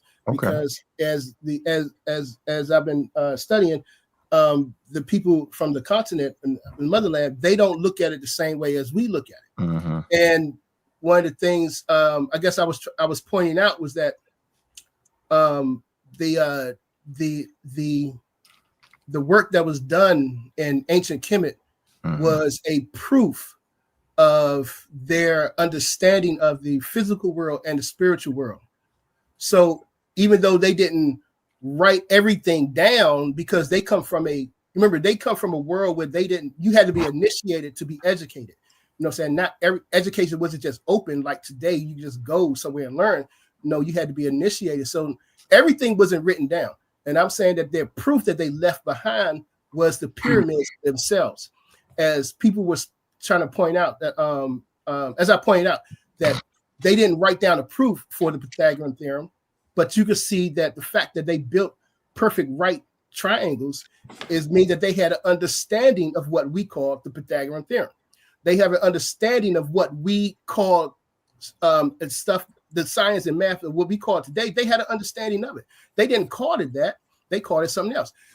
And I showed that many of the many scientists, many especially Black scientists, people are starting to realize that the research and work that's being done today and physics, like I quoted the brother Stephen Alexander, physics and is catching up to what the ancestors knew and is in line with the same thing. It's not saying that it's exactly the same. It said it's in the line. They're on the same parallel path of explaining the universe and explaining how the universe came into existence. The only difference is that when they explained it, they put the I guess the quote unquote God conscious, behind it, because that's how they saw the world. They saw it as a physical world and a spiritual world combined and connected into one. Whereas today we don't do that. Western science don't do that. We exclude that out of there. All right, freeze. So that last point was serious. So you basically said, so I got 3 points. I got that African spiritual system was based in science and mathematics. You also said get out of the mindset of the real-centric mindset, which would be the way the science, basically. You're saying science is Eurocentric, the way they apply it, the way they do it. Your next point was the ancient wisdom is more advanced than the day's stuff because they had their spirituality and science connected. Did I say that right, bro? I said, well, I did say it's a Eurocentric mindset, but I said we need to put it on the back burner. Yeah, put it on the back burner. I got you. You're not going to completely let it go. So it has to. I'm just saying we need to put it on the back burner. And he said the ancient Egyptians, what they left behind was proof. Yeah, that they had knowledge of the spiritual world. So I was kind of curious as how he did. You say how? I believe. Like how would you, just because they display something, how would you know that was actually proof that they understood it, just because they're attempting to explain something? It's because you have to look at it and combine their thoughts in the text, as you know what I'm saying, like stuff like the Book of the Dead, the coffin text, the Memphite text, stuff like that, and what they're talking about. And then, in other words, how would you falsify? Like, how would I go and say, well, because this and that, I can see that that's not correct. Like, is there a way to falsify? You could just say, by just saying that, like I said, because you could just say, hey, no, because like Western, like I said, Western culture doesn't acknowledge the spiritual realm. So you could say that they just built this temple or this pyramid just on the mathematics alone, without any spiritual recognition into it at all. Yeah, I mean, because that's the only thing that's the only thing we can test, right? We can't test nothing else, right? We can't test a spiritual knowledge. There's no way to test it. You know what I'm saying? See what I'm saying? That's what we think. We can't test the spiritual knowledge. Okay, well, tell me. Explain to me how we can test the spiritual side of it. That's what I'm most curious about. Like, I know everybody is. Yeah. We're gonna strike that from the record, ladies and gentlemen, because he just incriminated himself. I'm saying I didn't say you can't do it. I just said this is what everybody always asks me, and I'm saying that when we are talking about science. Hold on, Cedric, let him finish and then you jump in. Go ahead. Let him finish.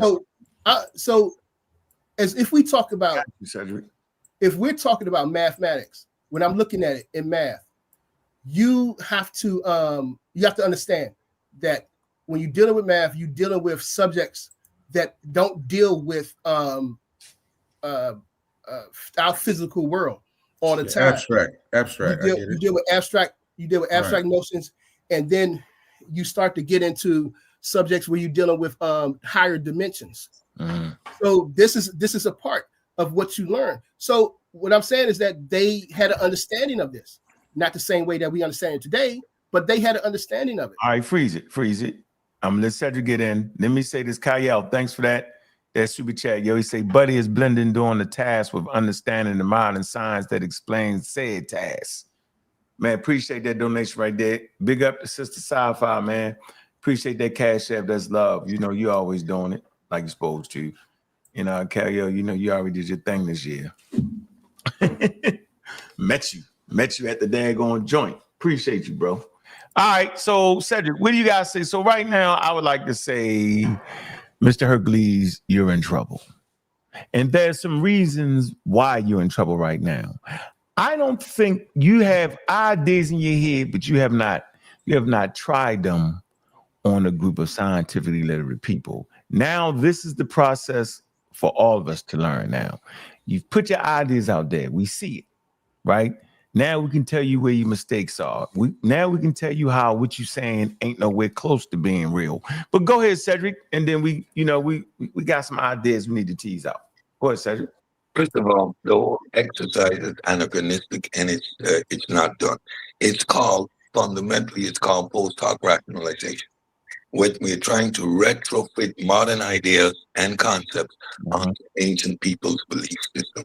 That is not scientific at all. It's not a scientific process. It's a fool play, right? And the more scientific you are, the more you can plant that. Like I said, I can do this whole creation narrative with the Navajo story, with the Odin creation story, with all kind of mythology you can try into this. It looks like modern science thing. You keep going back and forth between science and mathematics.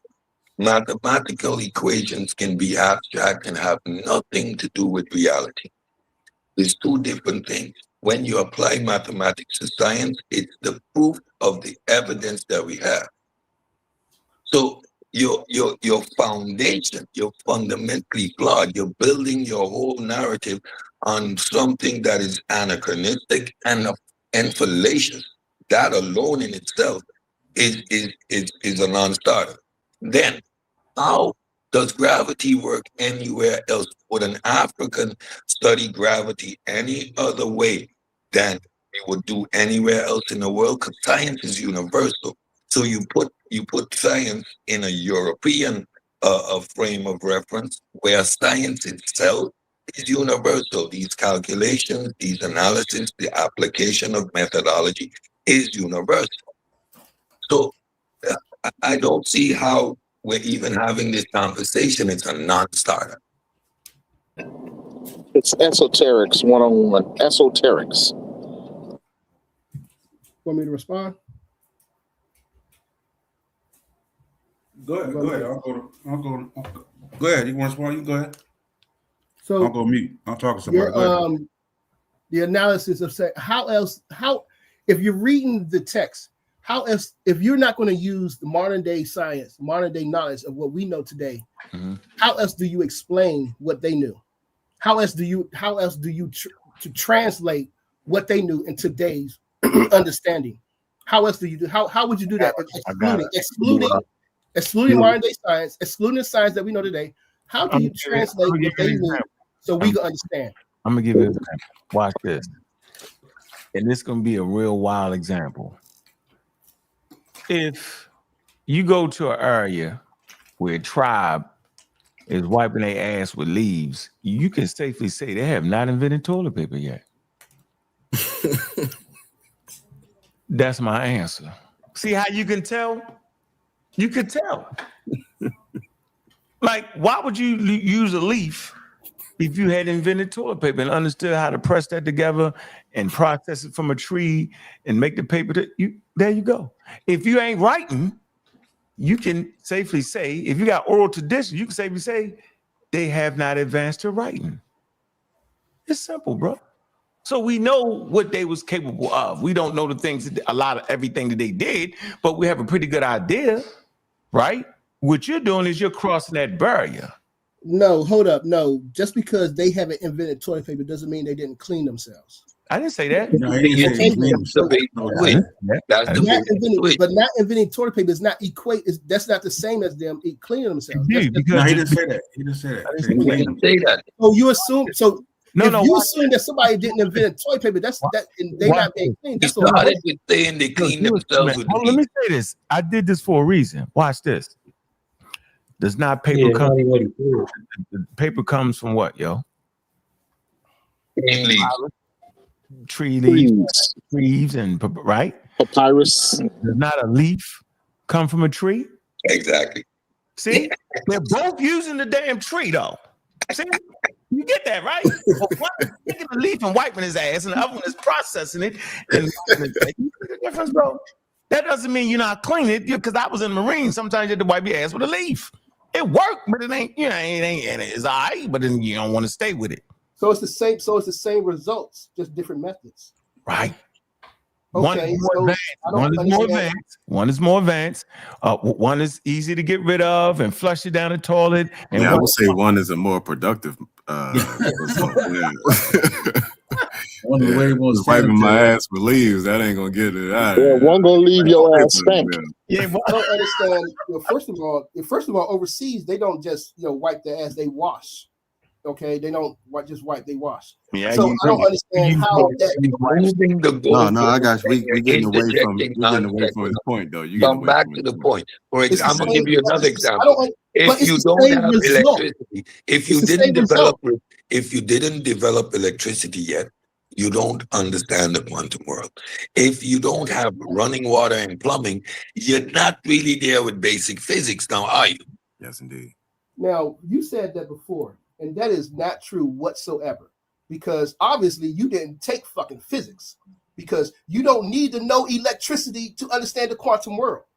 To get to quantum in Western science, okay, you may need to know electricity to get to understand the quantum particles and all that shit. However, if we're going to look at it, we're going to look at their level. We're going to look at how they did it. They understood waves. They understood sound and vibration, and this has been proven. There's several papers written on that, how they understood sound and vibration. The quantum atoms work on sound and vibration. They work on vibrating levels.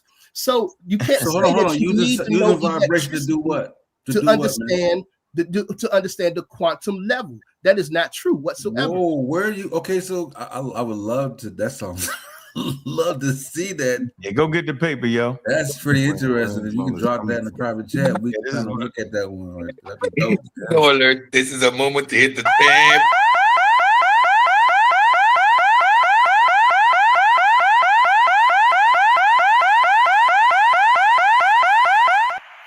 Yeah, yo, you gotta knock that off.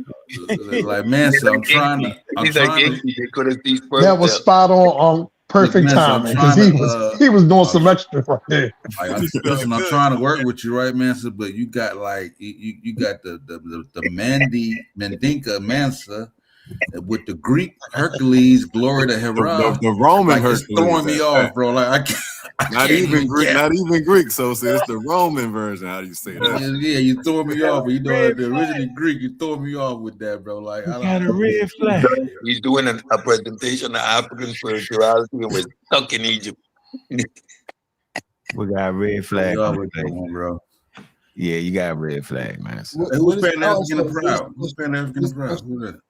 Pan-African and Proud. What's up, man? Good. I'm me. Oh yeah. Sorry about that. Yeah, just change it. Yeah. Suprema Law, TSA.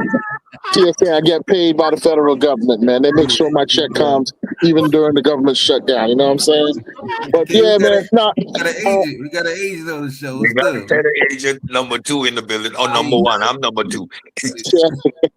I just want to say, hey, this conversation is entirely above my pay grade and above my intelligence level. So I really just came up to say Happy New Year to all the big dogs in the house, Cedric, Ankh, and everybody else on the panel, man, and to keep up the good work.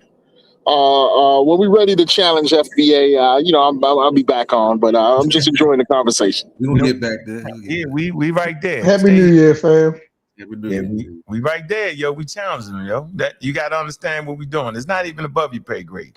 Remember, their fundamental thing is LookerShip, yo. That's what they argue with. They argue with LookerShip, right? So I'm giving them the tools to understand first what is black. That's the fundamental thing here. How do we become black? How did the people that didn't look like the other people become black? How did white people become white? So I explained that early in the conversation. And just because a person looked like you, right, doesn't mean that person is related to you. So we got that portion of the class out the way, right? So we right there in that sweet spot. Right now, we got Hercules Man, the West African and Greek guy, Hercules. You funny, man. Who puts Eurocentric thought on the back burner? Yeah. And you put Hercules. So explain. Nah, I ain't gonna make you explain the name. That might have been something you was doing. Yeah, that might have been something you was doing, yo. Yeah, you talking to me? No, I was talking Hercules Master, Hercules. Yeah, so it sounds like he right there with What was the question? with the Egyptians understood the Big Bang. Like he right there with that. You know what I mean, that's all the way there with that. All the way there with that. They understood chaos and order and all of that. All of that. But didn't build on that though. But didn't continue to build on. It's crazy. Mm-hmm. But what was the question? What was the question that you was talking about? He asked you what's the question, huh? I didn't have a question. I was saying, like, when a person got the double, so a person can say, yo, your name is Uncle. So that means you in Egypt. You eat, and that's a safe bet. And then I can explain it to them. But now that was something I had early on. But everybody just called me, and I like it. I like what it means. But I'm not, I'm not a black atheist. I'm not into the pseudo Egyptian thing. But I gotta give a good explanation. So my thing is, you came up here, right? And you said you getting out of putting it on the back burner, but your name is Hercules. Greek name, Master. What's that? So why did you? What was your fundamental thinking behind your name? That's my name, man. That's your real name? Yes. You was on your birth certificate? Yes. Your mother them gave you that? It got to be the Mansa part. It's the Mansa. Okay, then. Okay, then you grew up in it. You grew up in it, bro. Yeah, you grew up in the lie, yo. Yeah.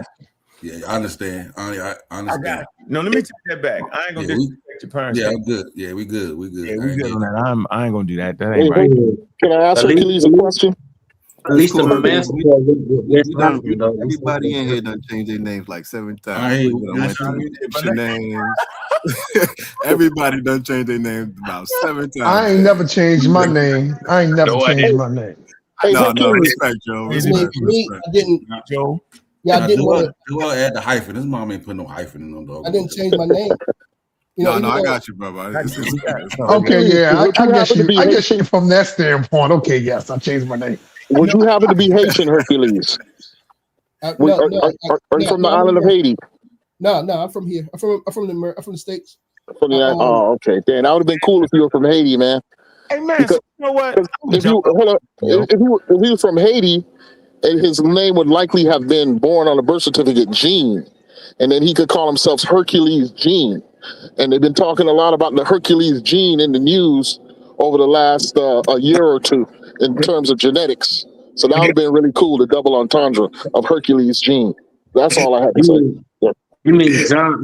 If it was in Haiti, it would have been pronounced John. Like Gene is pronounced John. Yeah, but you got to go with the flow. Yeah, Wyclef Gene. You know what I'm saying? Hercules gene. The double under. Come on, man. Yeah, I'm gonna be honest. I pronounced the Gene, Wyclef name that like that the whole time. I ain't gonna lie. No, I never wanted. You need to, if you're going to engage in scientific history, then you first will see the steps and the evolution and the process to where we get to where we are today. Then, now when you're going to look back and watch the development, you will see, for example, when we look at the pyramids, that you see a building process, you see them failing, right? And it's trial and error until they get that perfect shape that they desire, right? It's trial and error. Now, I'm not saying that they, at a certain point, they didn't understand certain formulas, like how to measure a certain distance or how to calculate certain aspects of what they were doing. But even then, when we're looking at a field of mathematics that they're entertaining, it's geometry. So the romanticizing and the over-whooping, that's one aspect of it. And the other aspect of it is, again, you're making claims, right? Science, Eurocentric, quantum, world, etc. And then you're sticking that onto the Asians without them, without being able to express the steps required to get to where we are today. So no, if you do not have running water, there are certain aspects of physics and electricity that you simply did not get to yet. You are skipping steps in the process. And there is no Eurocentrism there. Science, which is universal, works in steps. You cannot skip steps. And you're attempting to make these people fly over steps without acknowledging what they actually did and how great that was in its own time, context, and perspective. But what you're doing is just anachronistic, and it's called post hoc rationalization, and you cannot do it. Yeah, because you can Also fall known in as from the religion. mounds. You can fall in from the mounds to the mastabas, and you can see the build up to the step pyramid, the big true pyramid. You can see them working. You can see them working through it. You know what I'm saying? So it's not steps, because they were meant to be built that way. The bit pyramid is not broken. It was meant to be built that way. The step pyramid was meant to be built that way. you said the big pyramid was made. Hold up. I'm not finished. The advancement of science. Science started. We know science started. Science, the study of science, all this advanced stuff started in Africa. It started with them. I'm not taking nothing away from them, because you could look at what I did is I looked back at the Lubombo bone and Ashango bone. You know what I'm saying? When you have prime numbers on those bones, and and that's abstract thinking. They try to say that Black people didn't have abstract thinking. There's no reason for you to come up with prime numbers, to do prime numbers for a at that time for a practical reason. That's thinking abstractly. So we could go back then and move up to the time of Kemet, and you know that they was working mathematics from all the way that time up to Kemet, and so they're not making mistakes. They're not doing steps. They're showing us. They're trying to show us things. The step pyramid is a representation. The step pyramid, from my point of view, the step pyramid is a representation of the Big Bang. The Big Bang, the so-called Big Bang or the singularity. That's your wait, hold up. Let me finish. The step pyramid it shows you the six steps of the singularity of the Big Bang. In Western science, it's only thought of as one happening. So from their point of view, it was not a one in time event. It was a multiple of events that happened in steps, but it happened rapidly so fast. But the let's go back. Pyramid, this is a serious lecture. I sure hope I ain't got to pay for this. The bent pyramid, right? Was not a mistake. It's not a mistake. There wasn't a mistake in terms of how they built. It was a correction, because they realized part through the process that the shit was unstable. So all that is a part of the learning curve that it took to get to the true pyramid. That's what I'm saying, right? So, and then when it turns to the step pyramid and the Big Bang, like what text are you using to verify that was their intent when they were building a step pyramid? Like where is that in their hieroglyphic writing that shows that's what they were doing? Again, it's not. Again, you're talking about people who didn't always write stuff down. You had to be initiated. But Tiny, you had to be. They wrote everything down. Hold up. True or false? True or false? Did you not have to be initiated to learn? Yes or no? Initiated. I mean, writing was specific. Not everybody was literate. Yes. Hey, look, man. Hold on, Hercules. Yeah, you have to go to Jabari School of my art. Hey, Hercules, my name not Uncle Keck for a reason, yo. You made all that shit up. I ain't making nothing up, okay? Because you did. Hold on, let me say this. What I'm telling you is, you're doing the unthinkable. You're taking away the credit, man. That's how we understand that the Nile Valley Africans in the Old Kingdom understood geometry, yo, and right angles based off of the pyramids, yo. This other claim is a pseudoscientific wild ass claim. So give them credit for what they did, no, yo. Don't take away from what they didn't know, bro. Like this, what you cannot do, bro. I'm gonna say this again. Yeah, they understood slopes, they understood right angles. That shit is high fucking level, dog. It's super high level, yo. You stopping at that point. Yeah, geometry is high level, yo. Like you tripping right now. Did I not? Oh, you don't remember me proving to you that they understood calculus? Man, I don't know. Listen, I said what I said was, and I made the point. I said geometry. Okay, but they also knew calculus. Man, that's high level. Okay. For you, that might be high, but for me, that ain't high level. You know what I'm saying? I'm just saying. I think we are doing this for them. Why we acting like the Egyptians knew how to build spaceships? For that time. Again, your whole bill is anachronistic. You're using today's lens and looking back. Look at people. You're looking at the pyramid. How did the rest of the people live? Did they have running water in their home? Did they have electricity? Did they have the comforts of modern living that we have today when you're talking about quanta? When you're talking about quanta, these are the prerequisites that you need to see in your society. Understanding science and understanding science produces a certain level of technology. What was their level of technology? Stone Age, bro. If they was, you're looking at you're looking at it from a Western perspective. You're not looking at it from their perspective. If they were so, think about this. If they were so advanced, how come they didn't pollute the earth or build anything artificial? They weren't there yet. Because they weren't there yet. They didn't have combustion and they didn't understand electricity. They didn't have gas engines. Would that not go against my yacht? I'm not going to acquiesce. Would that go against my yacht? They did pollute the earth. You tripping. They overfarmed the land and did all kind of shit. You tripping right now. You bugging. Yeah, methane. You tripping.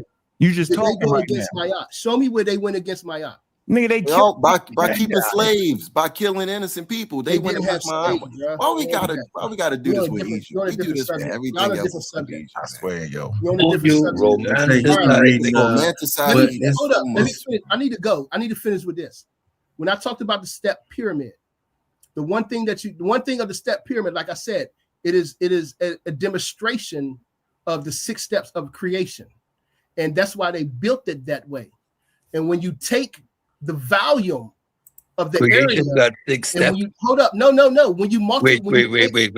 First of all, science doesn't talk about creation. No, I'm not gonna let you finish. Which because 6 you steps you talking about? You can't fucking debunk what I'm saying. You can which 6 steps? He's saying from the in the Big Bang is there. That's what he's saying. I guess he's saying from the Egyptians' perspective, I guess. From their perspective. That's what I'm saying. And he concludes that by watching a step pyramid. You conclude that by watching a step pyramid. So you look at a step pyramid, and in your head, the Egyptians are doing Big Bang cosmology by building a stone building. Let me tell you something, man. No. Answer the question. You cannot. You look at a 6-step pyramid in the middle of the desert, and your head goes, that's Big Bang cosmology right there. That's what your head goes. Let him finish. Go ahead. You cannot. We already talked about this. How in ancient cultures you could find the golden ratio and you could find pi because it's just something that's naturally found in not nature. The golden ratio. You're talking about the golden rule, like you do unto others that. No, I'm talking about the golden ratio. The golden ratio. You find naturally it's just naturally forms because it's naturally in the universe. It's just naturally around. It's mathematics. However, you cannot find the Planck's constant in buildings unless you purposely put it there. And in a step pyramid, you have the Planck's constant. When you take the volume of the pyramid and the area, you take that ratio, it gives you the fucking Planck's constant. That is not a goddamn coincidence. Why would you choose those 2 parameters? Why do you choose those 2 parameters? Do all step pyramids have the same? Let's see. No. Where do you get that from? You get that no, they don't. And it's only in Doja. It's only in Doja. Yeah, where you get that from? Hey, yo. Hey, Is yo. that from the fingerprint of the gods by Graham Hancock? It might be from Yeah, I know. It might be from That's Citrus. exactly where it comes Fingerprint of the from. gods. It might be from Citrus. Chariots of the gods, yo. You is not coming up here with the chariots of the gods, yo. I cannot believe you, bro. First of all, you made all that up, yo. Okay, I'm seeing it like Robert. Okay, that's Robert Duvall. I'm seeing it. Robert Duvall. That's Robert Duvall. Yeah, Robert that's him. Duvall. Yeah. Got him. Hold on, Go over that. Go over the bull. You gotta just do the math, and it equals. Oh, man. Why would you choose those two specific parameters? Why would you choose all the parameters that exist? Do you see it as arbitrary to choose those two parameters? That it is a confirmation bias, and again, Ozark rationalization. Those two parameters to determine that Planck constant are just randomly chosen. Yeah, he bugged out, yo. To choose hold up. They're randomly chosen. To do the parameter times the height, and do the area of a. Come on, man. Go over that, man. Let me get this straight. They understood the Planck constant, but could not invent a chariot. Right, because the Semites did that. How about the wheel, nigga?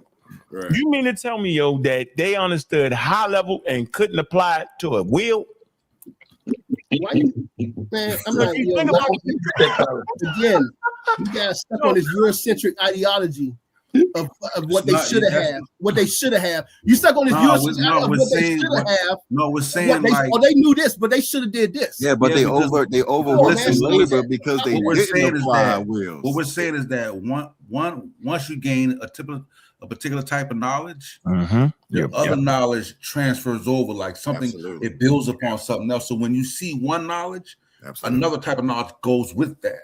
It depends. That's on why your we're saying purpose. because that's absent. It depends on your purpose, though. No, you talking. No, listen. No, their purpose is the same purpose you had, yo. See, this is where you messed up at. See, you have a Eurocentric. Hold on, you're actually falling into. Who saw them build? Who saw them build the pyramids? I'm in the middle of talking though, yo. We being very cordial. I ain't trying to cuss you out, Hercules Musa. Come on, bro. We cordial with this. I know you feeling your pseudo oats. I know you about to lose your mind. I know you think you know everything. That's cool. You right. You got your ways. I know you kung fu. I'll throw a rock at you because you kung fu. You know, I all good at you from a distance. Right, I ain't wrestling you, goddammit. It's all good. That judo, right? You can't trust them niggas in B-more. You can't trust them B-more niggas. I'm trying to tell you. Chill on Baltimore, nigga. Chill. There you go. Listen, bro. Listen. So we understand. Are you familiar with Pythagorean triples? Mm-hmm. All right, then. So the Egyptian mathematical include problems whose solutions match Pythagorean triples. Give them credit for what they did, yo. You gotta stop it, yo. Like they ain't had to know everything, yo, for them niggas to be Egyptians. Yo, that's crazy to me, yo. Right. We can prove and verify that. Look, wait, I'm just saying, yo, the shit they did was spectacular. I agree. Why they gotta build a spaceship now? Right. You know what I'm saying, yo, so that's my whole point, yo. The shit they did was superior, yo. Did you ever seen the pyramids, yo? You tripping, man? And bro, when you look back at all of them ancient societies back there, like they were masters of working with stone. Like, man, you can go all around the globe and you gonna find feasts. You be like, man, how they do that? How they take them big, like even the old man here, how they got it where it was. Like, what the? And then when you think about it, so they just had nothing but time. They wasn't have TV to distract. They mastered it, bro. I think they had more than time. The pyramids. I think they said the pyramids were built in what 30 years. Years, man. Years. They're like 20 to 30 years. Yeah, they mastered it. But you know what? And look, listen, you got that. Listen, nobody saw the pyramids, right? Listen, you got the pyramids. That's at 2500 BC, and then you got Göbekli Tepe like 11. They're doing it at 11,000, bro. Like they've been working with stones for. But you know, nobody saw them building it though, right? No other nation. Millions of people seen them building it. The civilians seen them building it. No other nation saw them building it. The Assyrians seen them build it. The Hittites seen them build it. No, they didn't. This thing became. I'm sure the Nubians saw him build it, bro. I'm sure the Nubians. Like, what are you doing? Who do you think worked on the buildings? There is no record. I've looked. I mean, if you can let me know, because I've looked. I try to find out who saw them build it. Nobody saw them build it.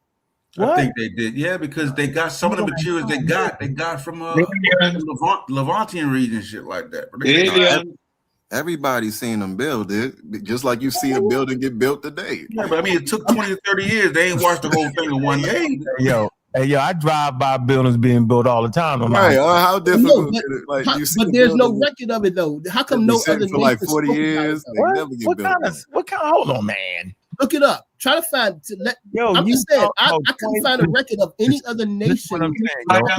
Yeah, but I can show you records of nations describing the pyramids. The Egyptians are building what seems to be. I can show you the Assyrians and the Hittites describing how awesome these damn pyramids was. Yeah, but that was when they came and visit Egypt, like the Greeks when they came to visit Egypt. That's after. I'm talking about during the time. No, hold on, wait. Hold on. You're saying you've said that a few times now. We want to hear why are you saying nobody's seen them build it? Yeah. During the time that they built, there's a detection. The reason I'm saying is because they kept it a secret. There's a detection. Go ahead. What? They kept it a secret. Okay, how? Put a blanket over the motherfuckers? I don't know how. Them damn pyramids are.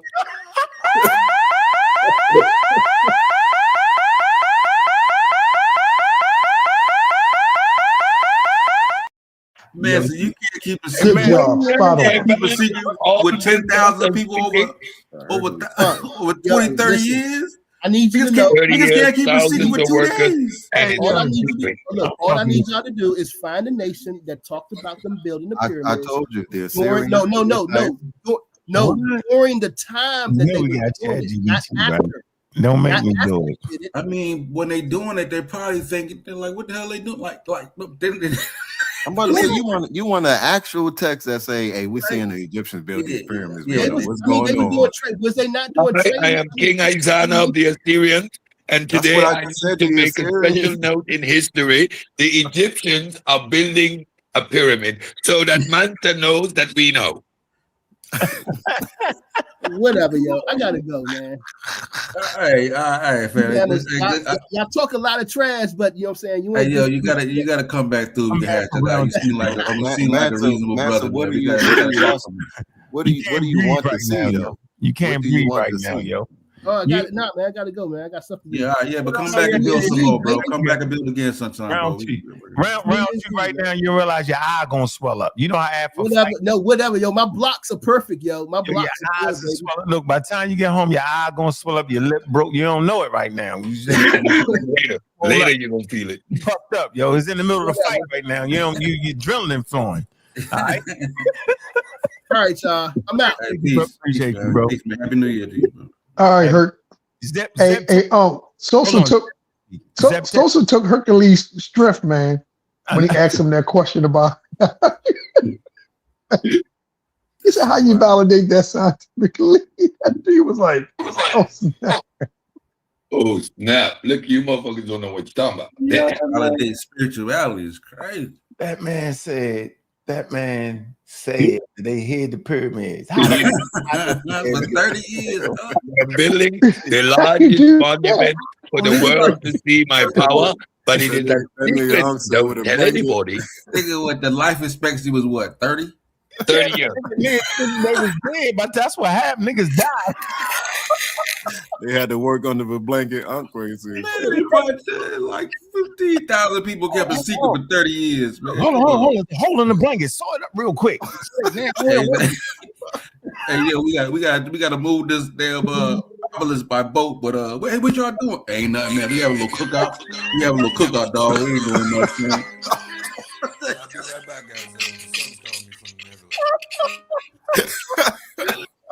Oh shit! Hey man, why y'all all the way up there with that boat getting that stone? I don't know. Kill him! They might know. You see that dangerous shit? Hold on, did he give us a reason why they was hiding? Oh my god! Hey man, so we want a reason on why they had to hide it. Why you feeling you building a house or a pyramid? That's what I wanted to hear. He ain't tell us, yo, because he know, because they knew they would have the secret of eternal life. He wanted to say some shit. Hey, Let me ask you a question, brother. Why you think they built pyramids all around the world? Because apparently it was to connect with each other through electromagnetic signals. Hell no, it was the easiest to build. That's why. It's easy, right? Though, if they didn't see them build it right, and they show up, they'd have showed up like, "Hey, what the fuck, man?" They would have wrote like, "Man, I came by yesterday. Them folks got 3 big pyramids." How the hell they do that? We ain't see it because they painted the black. Y'all forgot Egypt used to be in America. Oh yeah, yep, and they're all up in Arizona and shit. Oh man, yo, God, they built them in Arizona, then shipped them over there with the black explorers and the black traders. Now you're getting it. Now you're coming along. You know what, yo? Why in the hell would somebody say it's an ethnogenesis between black explorers, black traders, and indigenous black people? Yo, that shit is crazy, yo. Like, how many black traders was it? Was it 10,000 explorers that came over this motherfucker? There had to be a lot. Nonsense. It had to be a lot. To mix with them? How many? Nah, they would. Yeah, they had to have been traveling back and forth from West Africa like every month. Thousands, yo. Nah, because you got to understand, like, you know, a lot of them explorers died. That's why Columbus, like, they had scurvies. That's why, you know, Columbus made it back once. He died. He didn't even get to South America. Yeah. If it wasn't for the Chinese abandoning their seafaring little maneuvers, shit, the Chinese would have probably found this shit. So a lot of them died. Like even the dude that circumnavigated the globe, he didn't make it all the way around. Guangarito is the black Spaniard that came off the ship. He made a whole million babies, and those babies grew up to be conquistadors as well. Yeah, only other people that came over here before the conquistadors was the Vikings in Greenland. Yeah, and the Polynesians that reached the Eastern Islands. You know what I'm saying? And they kind of went into like some parts of South America at certain percentages. Yeah, but them people already, the Polynesians already would have been a related group to the Native Americans anyway, coming from that East Asian cluster. Yeah, exactly. Hey, yo, that's funny as shit. That man said, yo, they hid the pyramids. Yeah, we gotta bring him back. You gotta bring him back. Magic blanket. Through a magic blanket. They would have to paint the blanket like the sand or something. The waters of Nu. They made it like a what they call a sand dune. Sand dune. They ain't a pyramid. Yeah, exactly. They had to cover the whole thing with sand, and then had no trade. No traders come to Egypt. And they're gonna go back and tell. Maybe they grew a bunch of trees around them, real tall trees. So now, again, a classic example of a logical fallacy. So he's begging the question. I'm just saying, right? That's the case for begging the question. They grew the trees in the forest for 30 years. The trees around it, yeah. They built the trees around it. It didn't grow for 100 years.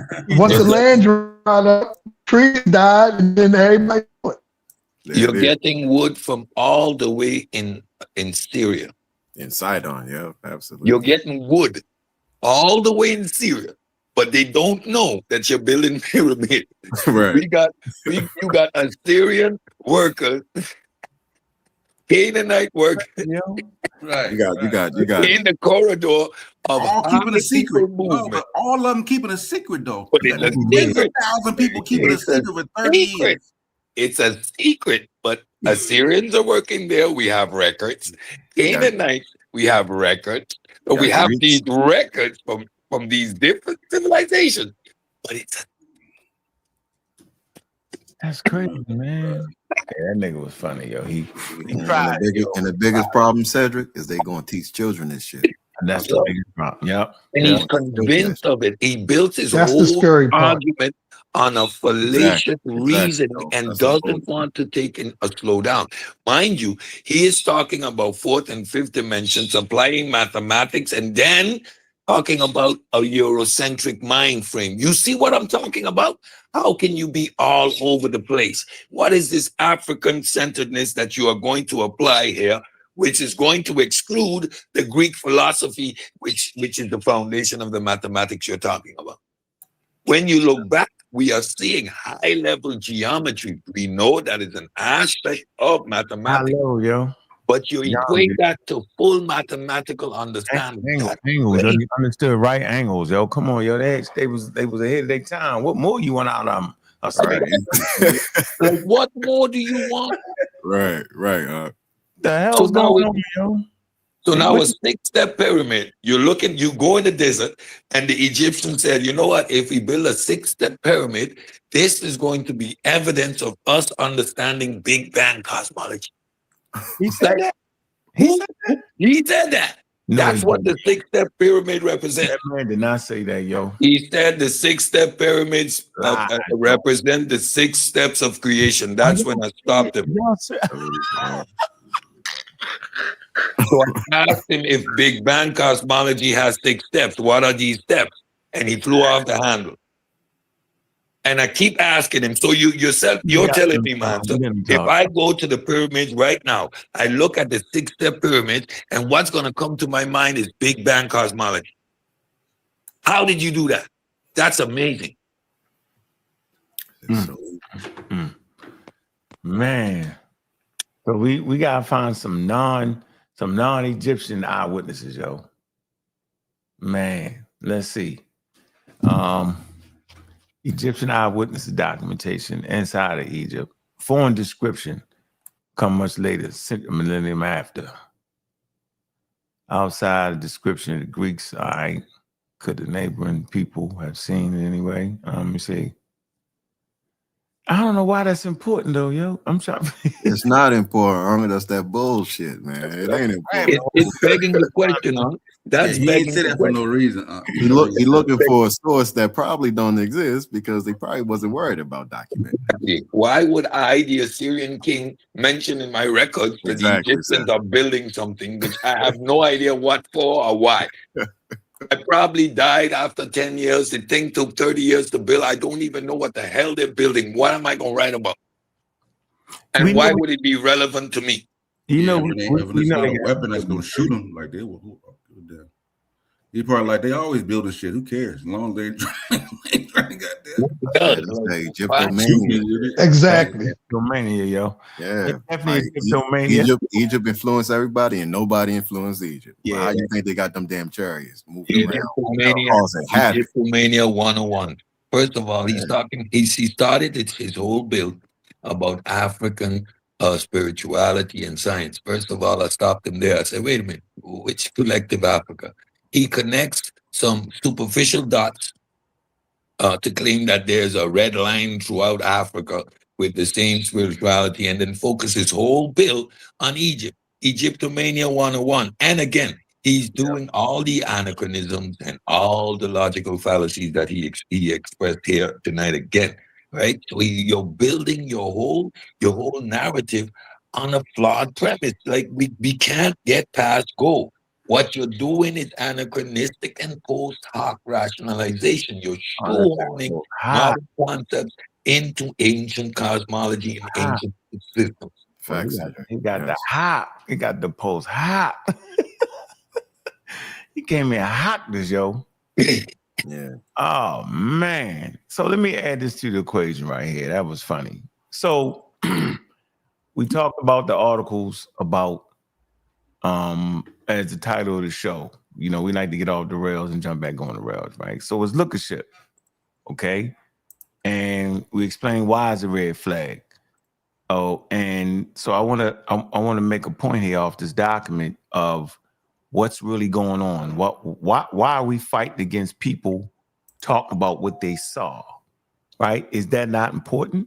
What I see it, okay, in court, a person giving a first-hand account ain't the greatest evidence. Eyewitness account ain't the greatest evidence in court. But why would they be?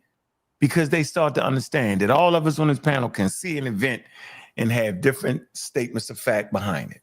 Oh, I said this. You ever seen a video, y'all, where they had a bear walk across the video and you don't even see it? Y'all yeah. That's dope. Yeah. That video puts things in perspective. Yeah. You missed the bear, yo. How? Some people say it, some people don't. Explain that about, you would do that. So what I want to come to is I would like to say this. This gonna wrap it up for us right here. We want to talk about your senses versus science. And so our senses are bad for doing science, man. Okay, so it seems pretty simple, doesn't it? Our first and most basic link to the universe is provided by our senses. You know, we talk about it all the time on the Pseudo Killers, man, the community skeptics, man. Big up to y'all watching it on Pseudo Killers. It says seeing something and hearing it, smelling it, feeling it, tasting it, grounds us in reality. So our senses must be an important part of looking at the world from a scientific point of view, right? Question mark there. That certainly sounds right, okay? But scientists have repeatedly argued that our senses are not terribly good indicators when it comes to scientific matters. We'll say it again. Neil deGrasse Tyson repeatedly argues that our senses are not terribly good indicators when it comes to scientific matters. Understanding skin color and why a person has that skin color is a matter for science, not a matter for your senses. The notion that seeing is believing, he writes in Astrophysics for People in a Hurry. That's the pseudo killer toolkit right there. Astrophysics for People in a Hurry. Get the book. Works well in many endeavors, including mechanical engineering, fishing, and perhaps dating. But it doesn't make good science. Science is not just about seeing. It's about measuring, preferably with something that's not your own eyes. I'm going to say this again. Science is not just about seeing. It's about measuring, preferably with something that's not your own eyes, which are inextricably conjured with the baggage of your brain. That baggage is more often than not a satchel of perceived ideas, post-conceived notions, and outright bias. That's important to understand that right there, because we sitting there thinking, man, I'm looking at it. Yes, sir. Mm-hmm. Our senses. Hey, we do. Go ahead. Go ahead. We develop tools for a reason. We develop some scientific tools to do this stuff. Exactly. Our senses, after all, evolved on the African savanna hundreds of thousands of years ago. They were useful for keeping us alive. Whether that meant avoiding a hungry lion or figuring out whether a certain leaf was safe to eat. But even with highly developed senses, mankind finds a way to believe all sorts of highly unlikable things. The existence of witches, Athena being born from the head of Zeus, and the rest of it. Consider that the human machine, Neil writes in Death by Black Hole, while good at decoding the basics of our imminent environment, like when it's day or night, or when a creature is about to eat us. Oh man, hold on, man. Damn. My goodness, man. How did shit? Damn it. Man, why did it jump like that? Hold on, about when the sensitivity on your mouse. Lower the sensitivity on your mouse. I ain't figured it out yet. I fought with it today. I was like, man, I get that shit off there, man. Why did you do that, man? Hold on. I know it's something I'm gonna have to fight with. Hold on, here it goes. It's coming. Where bias. There you go, right here. I was at the Zeus Black Hole. Wow, good decoding bias. I got that. Okay. While good for decoding the basics of our imminent environment, like when it's day or night, or when creatures, or hold on, day or night, or when a creature is about to eat us, has very little talent for decoding how the rest of nature works without the tools, just like you said, Joel, without the tools of science. If we want to know what's out there, then we require detectors other than the ones we are born with. In nearly every case, The job of scientific apparatuses is to transcend, all right? It's to transcend the depths of our senses. You could sum it up this way. Our senses help with a lot of things, but our understanding of the natural world and the laws that govern it is not one of them. Man, that's important right there for us to get. Yeah, that's some good stuff. Yeah, that's some good stuff. And when we think about the conversation we're having with certain folks that go by this FBA moniker, right? Mm-hmm. They depend on some explorers that say they saw something. They say they saw something, right? Mm-hmm. And they depend on that. But remember, y'all, just like Unc Red, they using their eyes, right? It's horrible. That's horrible to try to make. And biology is a scientific practice. You want to know about somebody's biology, you got to get into science. They just didn't know. And I don't think we should be mad they didn't know. I think it's horrible that we turn around and repeat them jokers. When we got a whole genome project, you can go by people's genetic markers and we know where people come from. Yeah. We know the genetics tell. Come on, man. Yeah, it's 2025. They on some mentality on typewriter stuff, man. It's crazy. just a matter, like, my mind is baffled right now. Like, you know what I'm saying? Forget building the pyramid. Just imagine the work they would have had to do just transporting the sand to bury the structure. That's crazy. I'm gonna close with this statement. Science didn't achieve maturity until we invented machines, mechanisms, devices that either replaced our senses, it's important, extended our senses, or became a whole other sense entirely. There are things going on out there that our five senses know nothing about. So that ends the lesson. Ties the whole black and white thing together. Ties in why we looking at a picture that artisans painted, why we looking at photography of people from Malaysia and different Adamese islands say they black. Your eyes are lying to you. You start beginning to understand the genes, the Hubble groups, the mechanisms that let you know that although humans are 99% the same, we have ways to figure out if that person is closely related to you or not.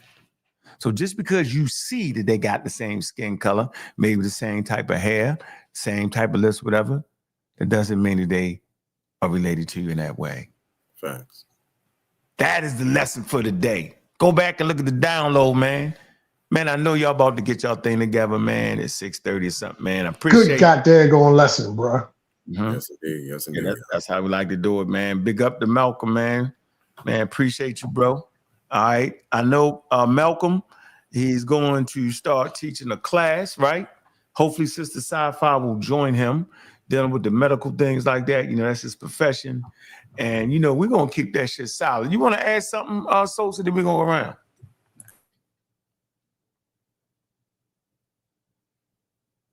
Nah, man. I mean, I want to say, man, look, Happy New Year to everybody, man. I think it was a good build, man.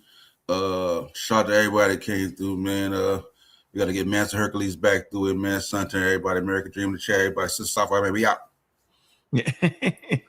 Ben, what's up, man? Talk to us, Benny, man. Appreciate you. Yes, for indeed. having Always a pleasure, bro. Appreciate you for having the green thought, bro. Yes, always a pleasure, man. It's always a pleasure. Peace to everybody on the panel. Happy New Year's and all that good stuff. Mm-hmm. Joe Armstrong, no Christian. He ain't never changed his name. I changed it. Happy New Year, y'all. Happy New Year to all y'all brothers, man. Hey, this was a good show. I guess we just got to keep plugging away at it.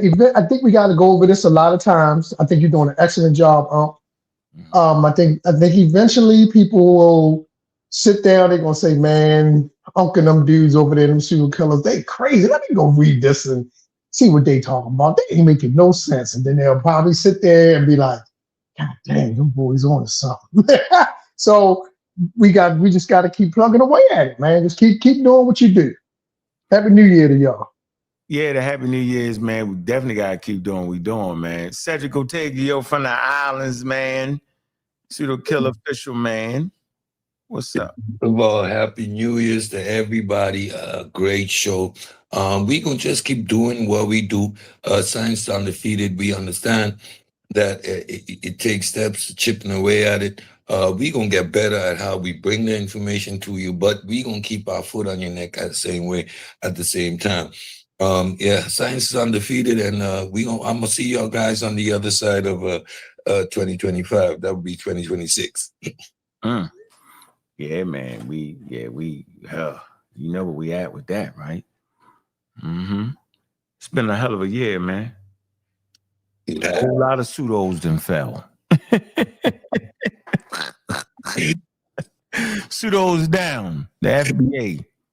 Based off our tireless work, we now understand it to be a pseudo operation with a fake ethnogenesis that make no sense at all.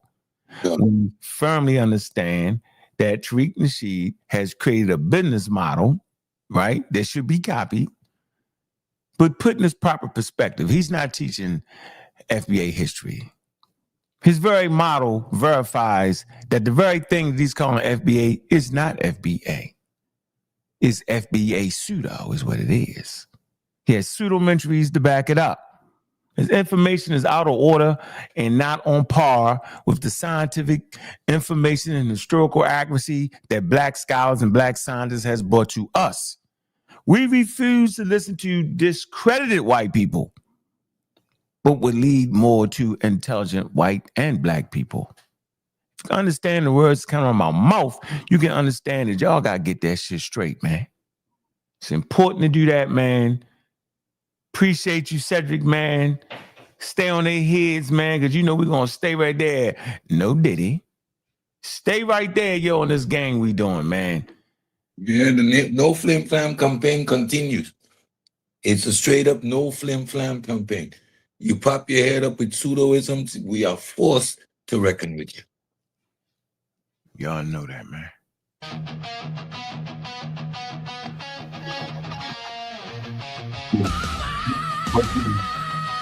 Okay.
I'm your host, man.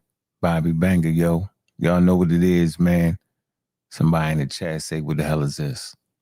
I grew up listening to heavy metal, rock and roll, hip hop, jazz, Frank Sinatra, country music, rhythm and blues, and classical music.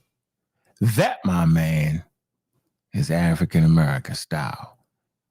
Man, I appreciate y'all tuning in, man. It was a powerful show. Go back to the lesson, man. Get those sources out of there, man.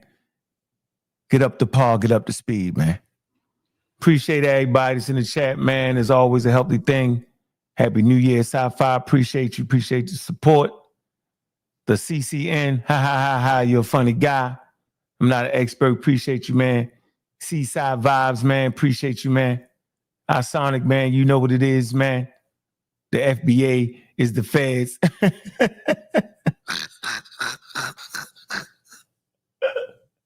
Now on one magnificent, man. Said Dubai, that's funny. Fontaine, man, appreciate you, bro. You know that, man. Omar Reed. Herbert, I see you, man. Jackson, I see you, man. Be all in here, man. American Dream guy. Man, the goal, man. The Z goal, man. Y'all always in here, man. All the stars came out tonight, man. Appreciate everybody. Appreciate the pseudo killers, man. Man, make sure y'all like and subscribe to channels, man. And keep that thing going, man. We're going to keep it popping. There's a lot of pseudos out here today. See y'all in the next year, in the next phase, man. We up in the game, man. We keeping it positive. We keeping it productive. And with that, we out. Y'all be safe, man. No drinking and driving, man. If you drinking, get somebody else to drive. We want to make sure we see you in the next year, yo. Be careful. And defensive driving is in full effect tonight. And remember, what goes up must come down when y'all shooting in the goddamn air in the sky. Shit got to come down somewhere. Ha ha ha ha ha.